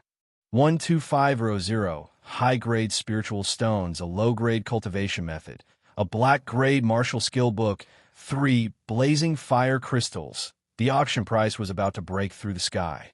The members of the Science and Technology Museum were all smiles. They planned to get a year's worth of cultivation resources in one day. Grenades were more practical, especially when experts were fighting. It was cool to have a few grenades on one's body and throw one when the enemy was not paying attention. It was the best weapon to show off and pick up girls. Qin Feng didn't care how high the price of the grenade was because he wasn't the one paying for it. However, his eyes lit up when he heard about the blazing fire crystal. It was one of the main materials to forge the Golden Rock Celestial Venerate armor. Qin Feng had unlocked the second immortal equipment in the out-of-print interface, the Golden Rock Celestial Venerate armor. The system had also issued a mission to forge the immortal armor. When he met his father, Gu Chun, at Devil Beast Mountain, he obtained the wings of the Golden Rock. Now, he still lacked the last 2 materials to forge the immortal armor. One was the Golden Rock, and the other was the blazing fire crystal. The one who bid for 12,500 high-grade spiritual stones and blazing fire crystal was Fang Yin, a young elder from Xingshan.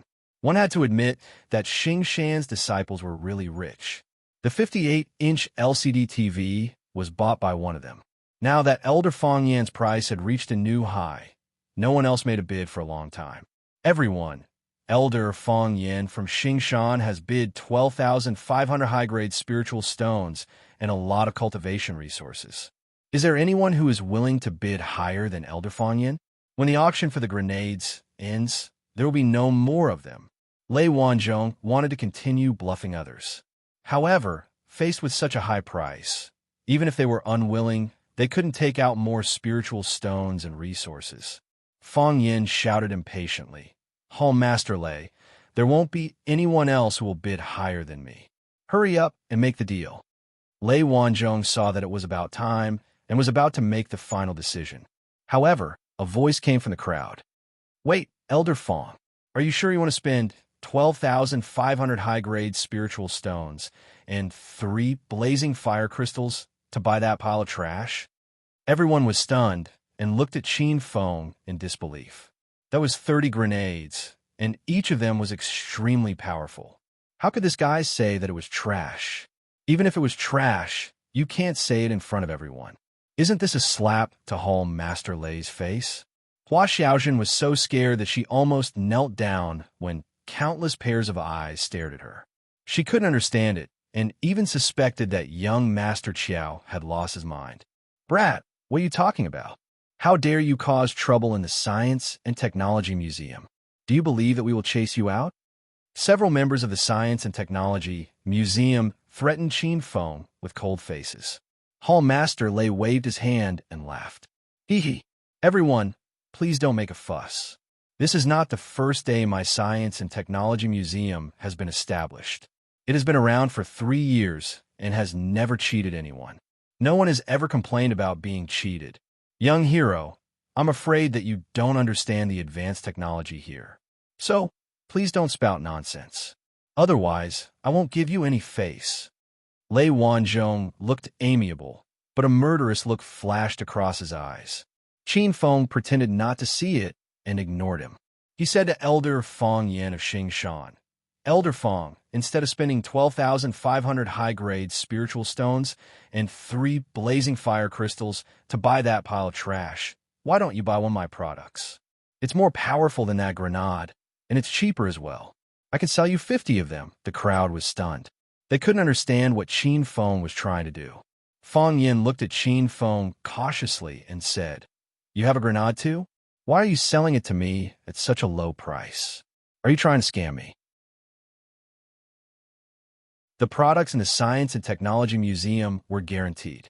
If there were any problems, they could come to the Science and Technology Museum.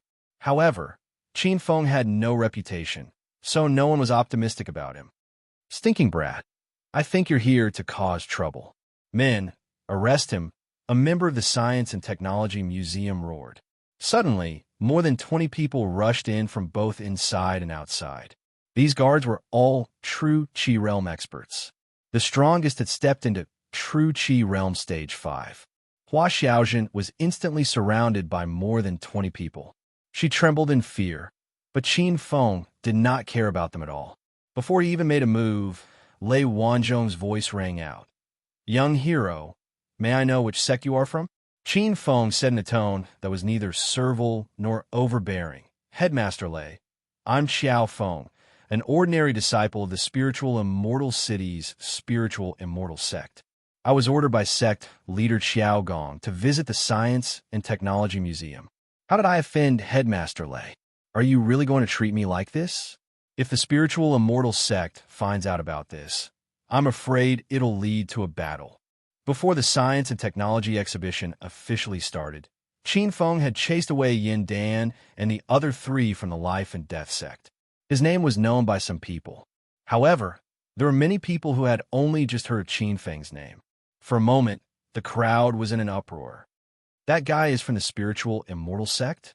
The spiritual immortal sect that rose overnight?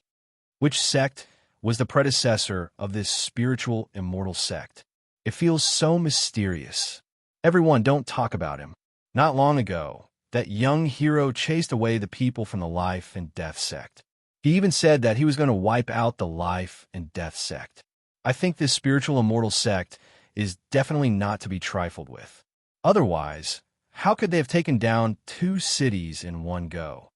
Lei Wanzhong's expression suddenly became serious.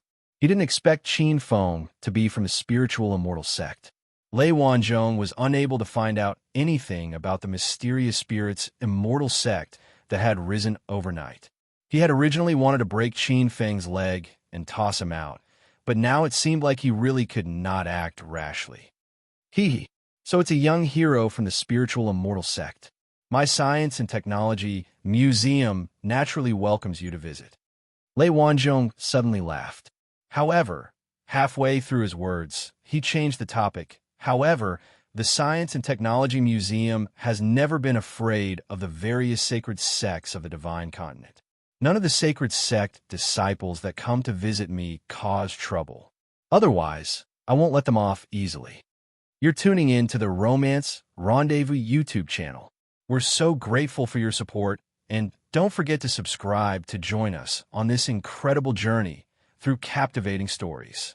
Your generosity through donations truly makes a world of difference, as it's the primary source of revenue that allows me to expand and enhance this channel for you. Thank you from the bottom of my heart for being a part of this adventure.